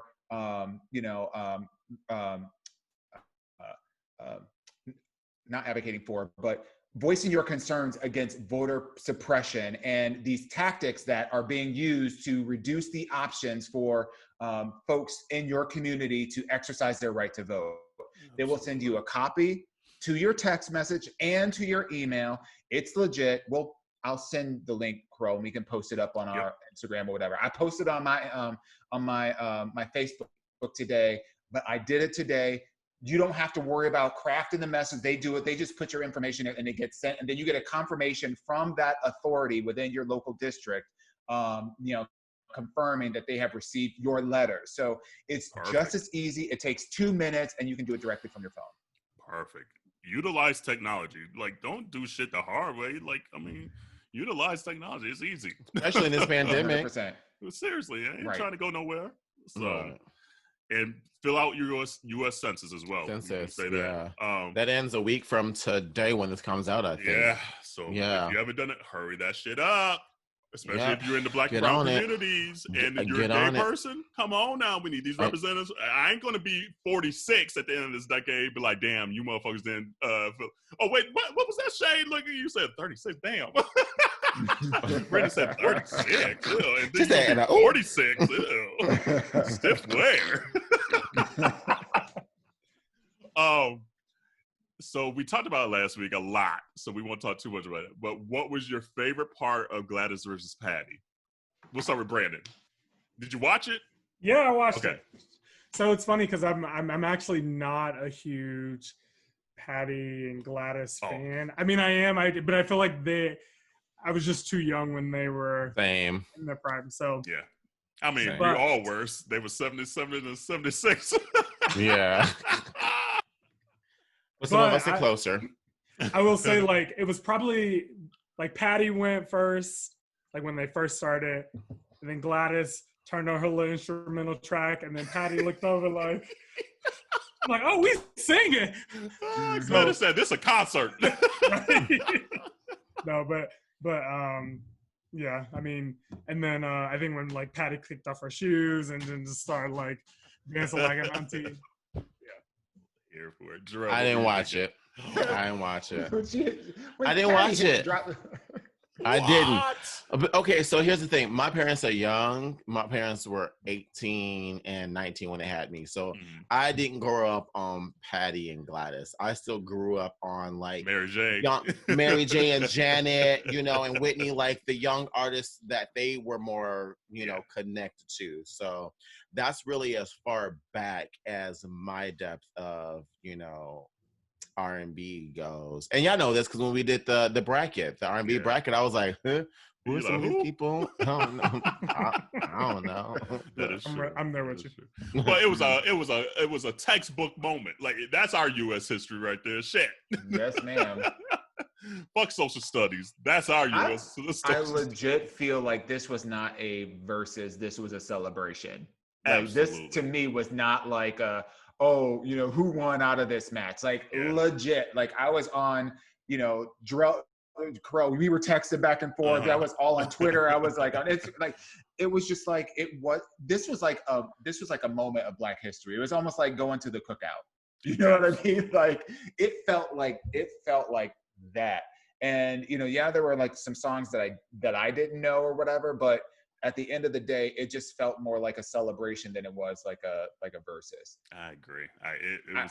It was what my soul needed, honestly. Yeah. I didn't know what my soul needed. I knew my soul needed something because I've just kind of been in these ups and down webs right now, just personal shit. But I sat on that couch that day because, like, literally, I've said on here, my niece isn't doing well right now, so please continue to play for her. But I had just gotten some news, and I was, like, not in a good mood. That came on, and I was like, that's what I needed. That's what I needed. So like, it's just like to see like almost like your aunties or your grandparents up there and see them to get their roses while they're alive. That many people, over 500,000 people in at least the IG one. Then obviously you have the Apple TV and all that stuff. 2 million views. To get that love like that. Mm-hmm. And then Dion came out. 600,000 people on average at any given time, but over 2 million views at its peak, which is the highest ever. For me, you asked the question, what was the favorite? For me, that was my favorite. When Dion came out, I teared up instantly. And I'm not a crier. Yeah. She came out and started singing, like that's what friends are for, and like her old ass. And I started thinking about the first time. And the first time that I heard that song, and I remember like I was in like the second grade or whatever, and it was like an assembly or whatever, and it just brought so many memories. And that song is just pure joy. And to be that old, to be that age and be able to sing it with your friends that you literally been through the industry all these decades with, that's what choked me up. I'm like, God, they're able to still sing these songs to each other like this. It's like Dion said she's going to be 80 in December. So to be 80, 77, it says like, that'd be like that's us like at 80 years old singing that song. Oh my God. I was choked up. Low-key, I didn't think Patti knew the words though. No, Patti didn't know none of the words. That's why she always say, "We're my background singers, my background singers." But see, I can identify with Patti like that because that's how I am. I forget everything. But that's why we say Alexa. And So I thinking can about totally this relate. a little bit more though, like remember, I don't know if you saw right at the beginning, like Patti came out. None of them knew that it had started. Like Patti looking in her mirror. Yes. She's fixing her makeup. And they're talking like, about her shoes. "You're live." She's like, "What? You're live. Wait, who's live?" But it was such a priceless moment. But and wait you're a like, minute. oh, they're so like, oh, But cute. even at the end, though, the very end, like, I guess we're done. Right. Patti was like, I guess. And then Gladys was like, oh, is that it? Okay. And literally, it took them 30 minutes to get into the music. Like they were chatting like they were sitting on the porch and hadn't seen each other in a little bit. Like 100%. I was like, they don't even know they need to get to the music, but they literally had a good ass conversation for a good first 30 minutes. And for the people that watched it like live and people that watch it after the fact, if you like looked at the comments on Twitter and whatnot, because usually like Twitter, like especially Black Twitter, will go in and they don't care how old you are, how nostalgic it is. They will go in. There was nothing but love. There were so many hearts and heart emojis and expressions of love, and like so many people saying I didn't know what I needed until I saw this, and this is exactly what, like there was so much of that going on. Yeah. I was just like, this is a whole movement. It was everything. Like we gotta give all these people like love and roses while they're here, because they paved a lot of way for our favorite artists. Like without a Patti, you probably wouldn't have a Lady Gaga or Madonna. Let's be all the way real, because if you look at old Patti, she was the Gaga and the Madonna of her day. Or Beyonce or anyone else. So don't get it don't get it twisted. Come on now. I don't know if you guys like follow like what is it the petty account on on IG. What is it called? I forget the name of it. Petty something. But they always do like the voiceovers. a whole week's worth of like memes and shit right leading up to it. And they went in on this Patti. Like they said if you ever doing a duet with Miss Patti, and she talking about I'm gonna come in the middle of, you might as well leave the stage because she's gonna take it all the way over. I know she even said that during it. She's like, yeah, I feel like over the years I might have oversang. I was like, yes, you did, and I'm all the way here for it. Yep. Oh man, and then I like the one where she was dancing and they put it to that house music. She even posted it. Yeah.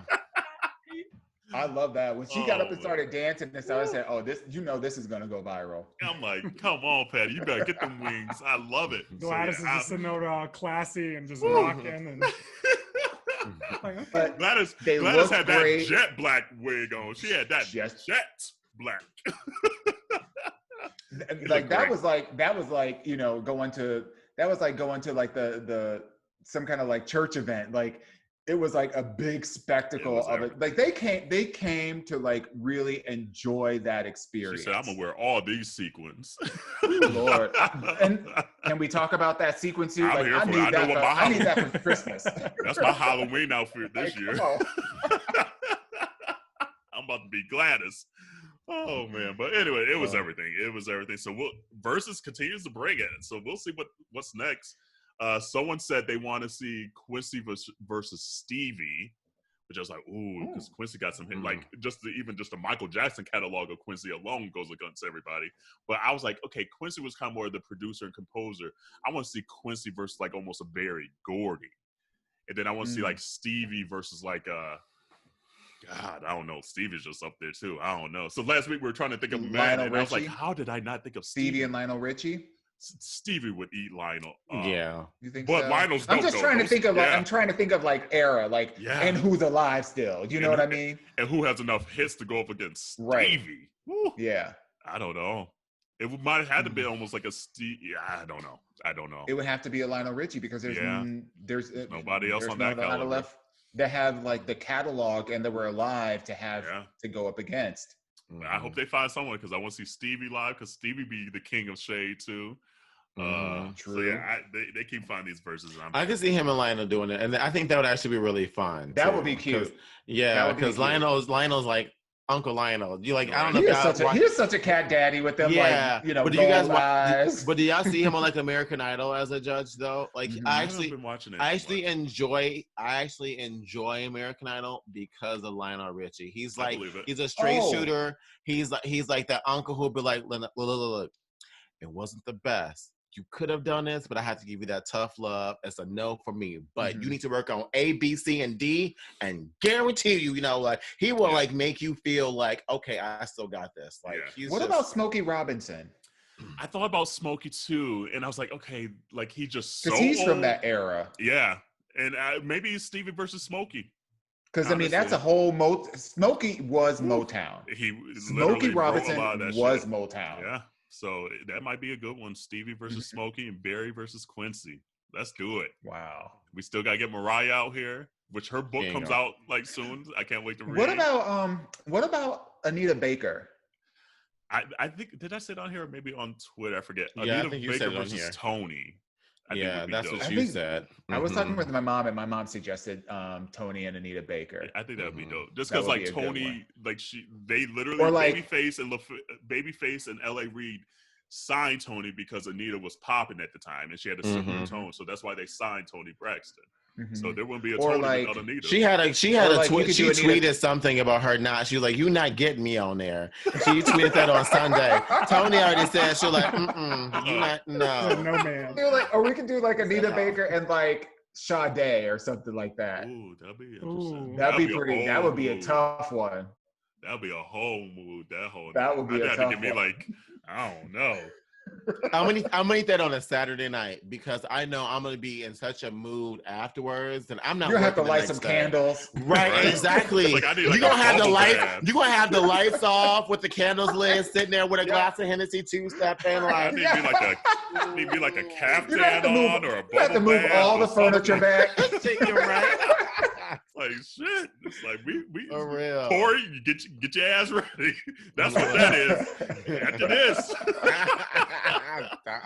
Because I'm gonna be caught up in the rapture of love. Oh, I'm telling you. Oh my gosh. Or the sweetest taboo. Oh my god. It's gonna be a Jezebel.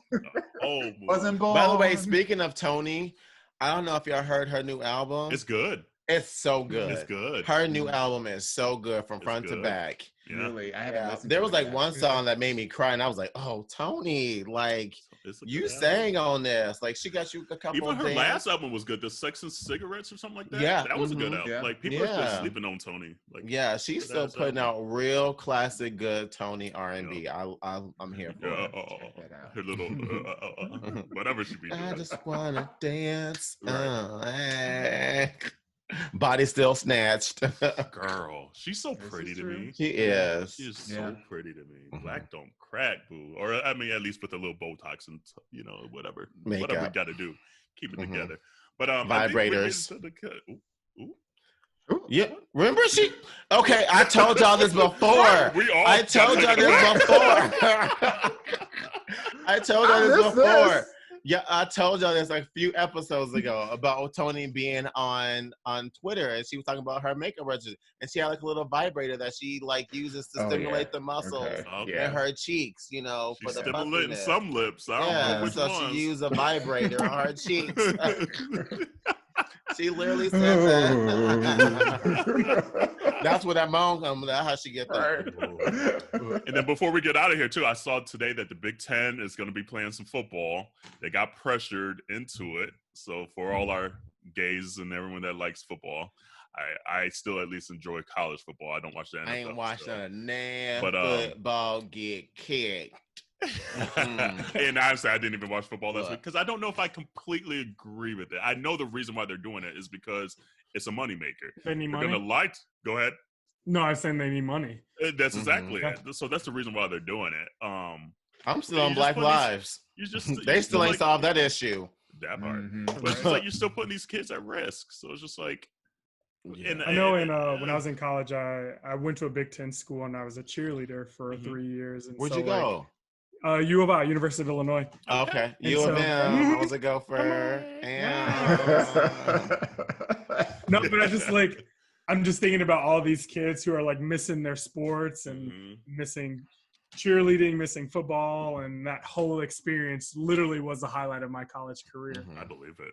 So like, but would you like, know. since you had that experience, would you put yourself at risk of COVID to go back each week? How would you feel about that situation? Didn't y'all talk about this last week? We did, but you have like we sure did. Clock you have them. first-hand experience. Like if they told you, okay, we need you guys back now, and you didn't. I think really as get an it. athlete, if they had the protocols in place, so if everybody was doing a pre-screen, if you were getting your temperature taken, if I was taking a COVID-19 test regularly, like, yeah, I think I would go back to sports.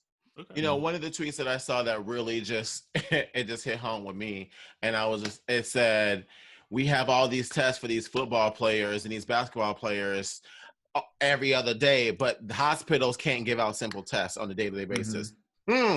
Priorities of America, That part. Just saying, we backwards. This country is all about money. Like, if y'all don't know it, you know it now. That's how we got old boy in the house. Yeah. That's why we had slavery. That's why we had everything that we've had throughout this company is solely about money. That's it. Yep.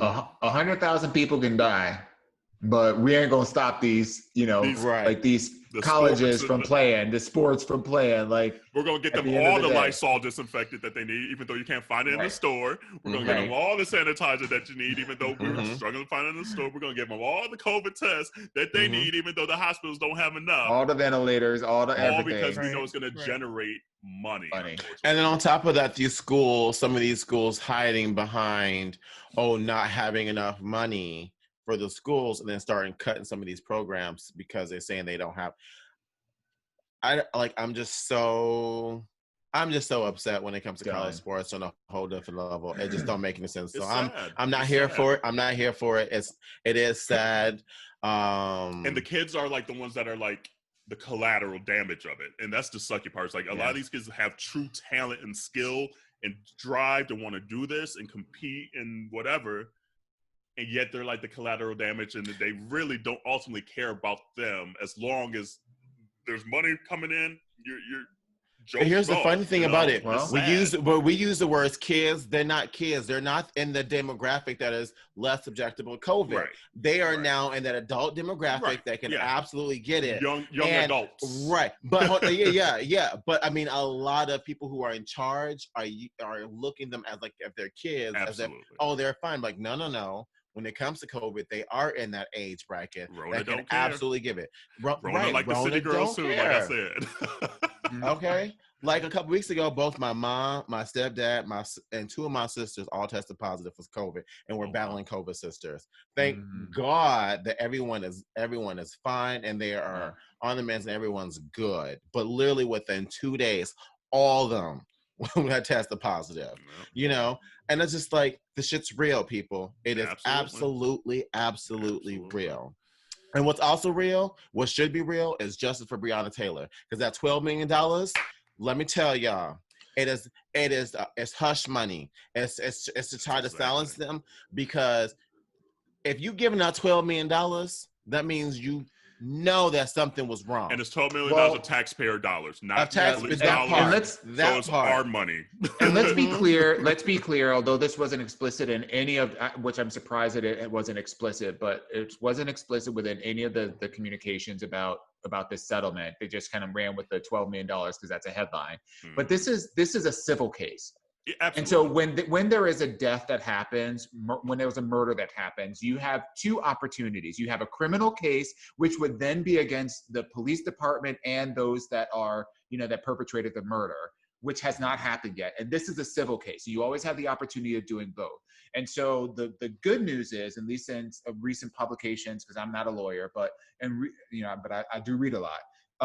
But in recent publications, I said Holiday Inn Express last night. Right. But what this does do is give more credence to the culpability of the criminal act that was performed against her.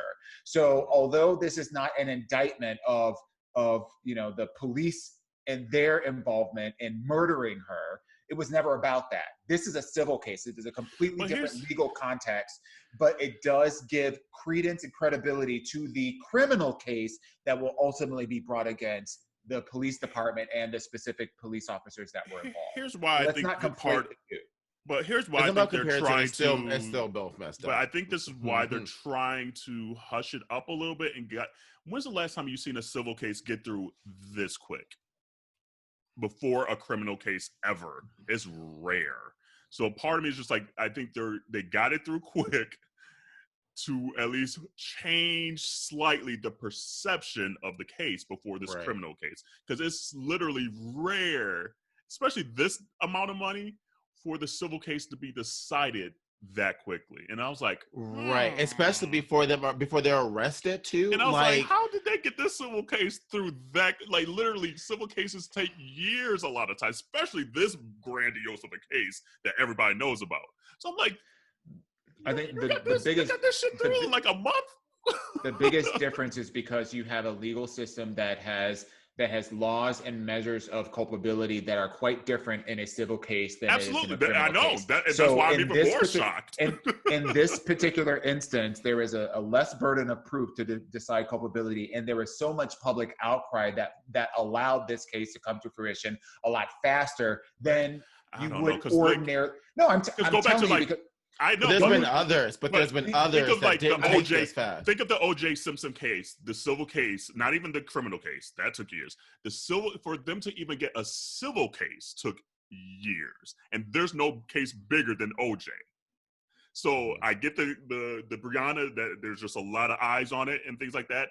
That's why, to me, it feels like they rushed it through to help steer some of this perception in the public before they were even able to do the criminal case part of it. That's how I feel. I get the laws and all that stuff. I get it. I read it too. But that's just how I personally feel. I understand what you're saying. I don't think that this is an issue about, trying to steer public, because the reality of it is that it doesn't work. And anybody that is smart, that understands. But not everybody's smart.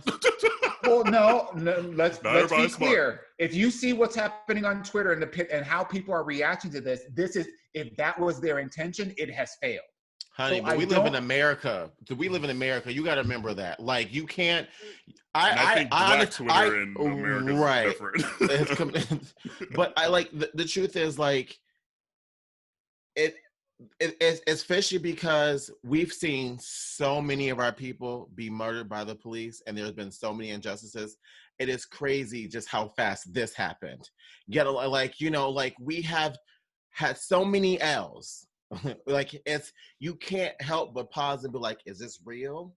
Yeah. If you're not questioning it just a little bit after all of the other people who have not had their due or have not had their justice, like, it's almost like you're not seeing that big picture, because like, I'm glad that they got it through. Don't get me wrong, but yeah, absolutely. All I know is when I listen to what the mother said, when I listen to what the lawyer said in response to this, they are still focused on the criminal case. So in my view, not saying that. So what I'm saying is that I don't view this as a ruse. I think that this was a necessary step, and that the legal system allowed this thing to go through faster, because at the end of the day, I think the legal system has lesser restrictions and lesser hoops to follow through to be able to get to a point of some kind of a judgment. It wasn't about the civil case. They need to do a lot more civil cases quickly than if that's the case. Now that we see that they can do it this quickly, demand that they could do it this quickly, because that's not going to happen, because it's going to be a case-by-case basis with these civil cases. It's going to be on public. But that's the thing. But it shouldn't be. That's the thing about the laws. Like, it shouldn't be. No, I was agreeing, but I'm just saying the public outcry behind Breonna Taylor's murder, I don't know if that had anything to do. It has a lot to do with it. Mm-hmm. It has, if you have a city. And that city's government has recognized that this was a gross injustice, and they understand the limitations of the law with regard to the civil case, and recognize that their own culpability is to ultimately take some kind of accountability for this particular action because it happened on their watch. That's going to get pushed through. The civil case is a completely different legal statute. We both understand that. Yeah, it's just we're saying, I think it could be we're saying two in different this things. situation. Yeah, right. Because the truth is, like, you can still make sure that it's done in a way that it doesn't seem like it's not as kind of hush. Like, I feel like Carell, like, I feel like it's ruse. Like, I feel like I'm almost being like trying to be hushed. Like, oh, we're going to give them this so that they don't really care as much about this. And not even like this, like how quickly is my whole thing. It's like, I have not seen a civil case this large get through the system this quickly. And I want, and maybe I'm just naive on that. Maybe we have some lawyer friends, I don't know, or community members, let us know. But I just feel like this went exceptionally quick through the civil part of the system, and it never does. And so then they knew the criminal system was coming up, where literally they're about to pick like everything going on. So I'm like, you tried to settle this way quicker than that normally happens, just to potentially, even if it doesn't work, okay, but I think the intention maybe potentially is to change the perception, like, oh, they got the money, da-da-da-da, and kind of soften the public view of the situation. Right, wrong, indifferent, it is what it is. I could understand if that's, your perspective about like what someone else's intentions are, but I go by what the mother said. And the mother said that I'm keeping my eye on the ball. So if the mother did not believe, we're not talking about the mother. Right. We're talking about. I'm just saying. But we're talking about the civil case. We're talking about the civil case, not the mom. The reason I'm talking about the mom is because she's the one that brings the civil case. But we're talking about the civil case. We're talking about the action of the civil case. She's the one that brings the civil case. She's the one. But we're talking about the process of the civil case. The mother don't have anything to do with the process of it. She does. She's the one that's represented. But the government decides how fast that shit goes, not the mother. And I'm not. But the mother has to agree to the settlement. It's a settlement. Right. We're not talking about the settlement. We're talking about the process time of it. We're talking about the time. And I'm not also not talking. It's not. Don't roll your eyes. It's not okay. First of all, I can roll my eyes if I don't agree with what we're talking about. Here we go. So we're gonna end this episode right now. Thank you, Brandon. You got to see the live in action. What happens, boo? I mean, if I could just say something. So I would say, like, unrelated to this case, but just related to the platform that you guys have. Yeah. And I told you this a lot, Carell, but just I appreciate, one, being invited to join you guys tonight, but then two, the real conversations that you have. Like, I really just listen to y'all when I'm driving on my way to work or on my way. It takes me about 2 or 3 days to get through one episode, but just hearing the raw conversations and knowing that you each have disparate views or separate viewpoints, and that's okay, because you each represent, and we each represent different parts of the community. And I think that's the joy of having this platform, or one of the joys that you guys have, to say, like, hey, here's kind of the lens that I'm looking through. Here's the lens or the view that I bring. And I appreciate you guys being kind of transparent about what you think and bringing to light some of these real issues that are going on socially and stuff. And the real conversations that we're having. Yeah, real conversations. And honestly, I'm glad that you said that, because that was our hope. Like, literally starting this was to show the spectrum that, like, there's not just one gay black man and perception and perspective, et cetera, and representing that for the community. So that's like, oh, touch me right there. But again, tell us your IG before we get out of here. So it's at FromAlx. That's spelled ALX. So please go support his platform, please, because we need people like Brandon to be a voice, to be vulnerable, and show that it's okay not to be okay, but it's also okay to grow from that as well, and to take the steps to grow. So I think that's it. No, the truth is there's more, but we're going to end it there. Exactly, because we're at 2 hours right now. The community. So we'll roll our eyes on out of here, and we'll see you next week. Wash your hands, wash your legs, and your ass. Bye, community.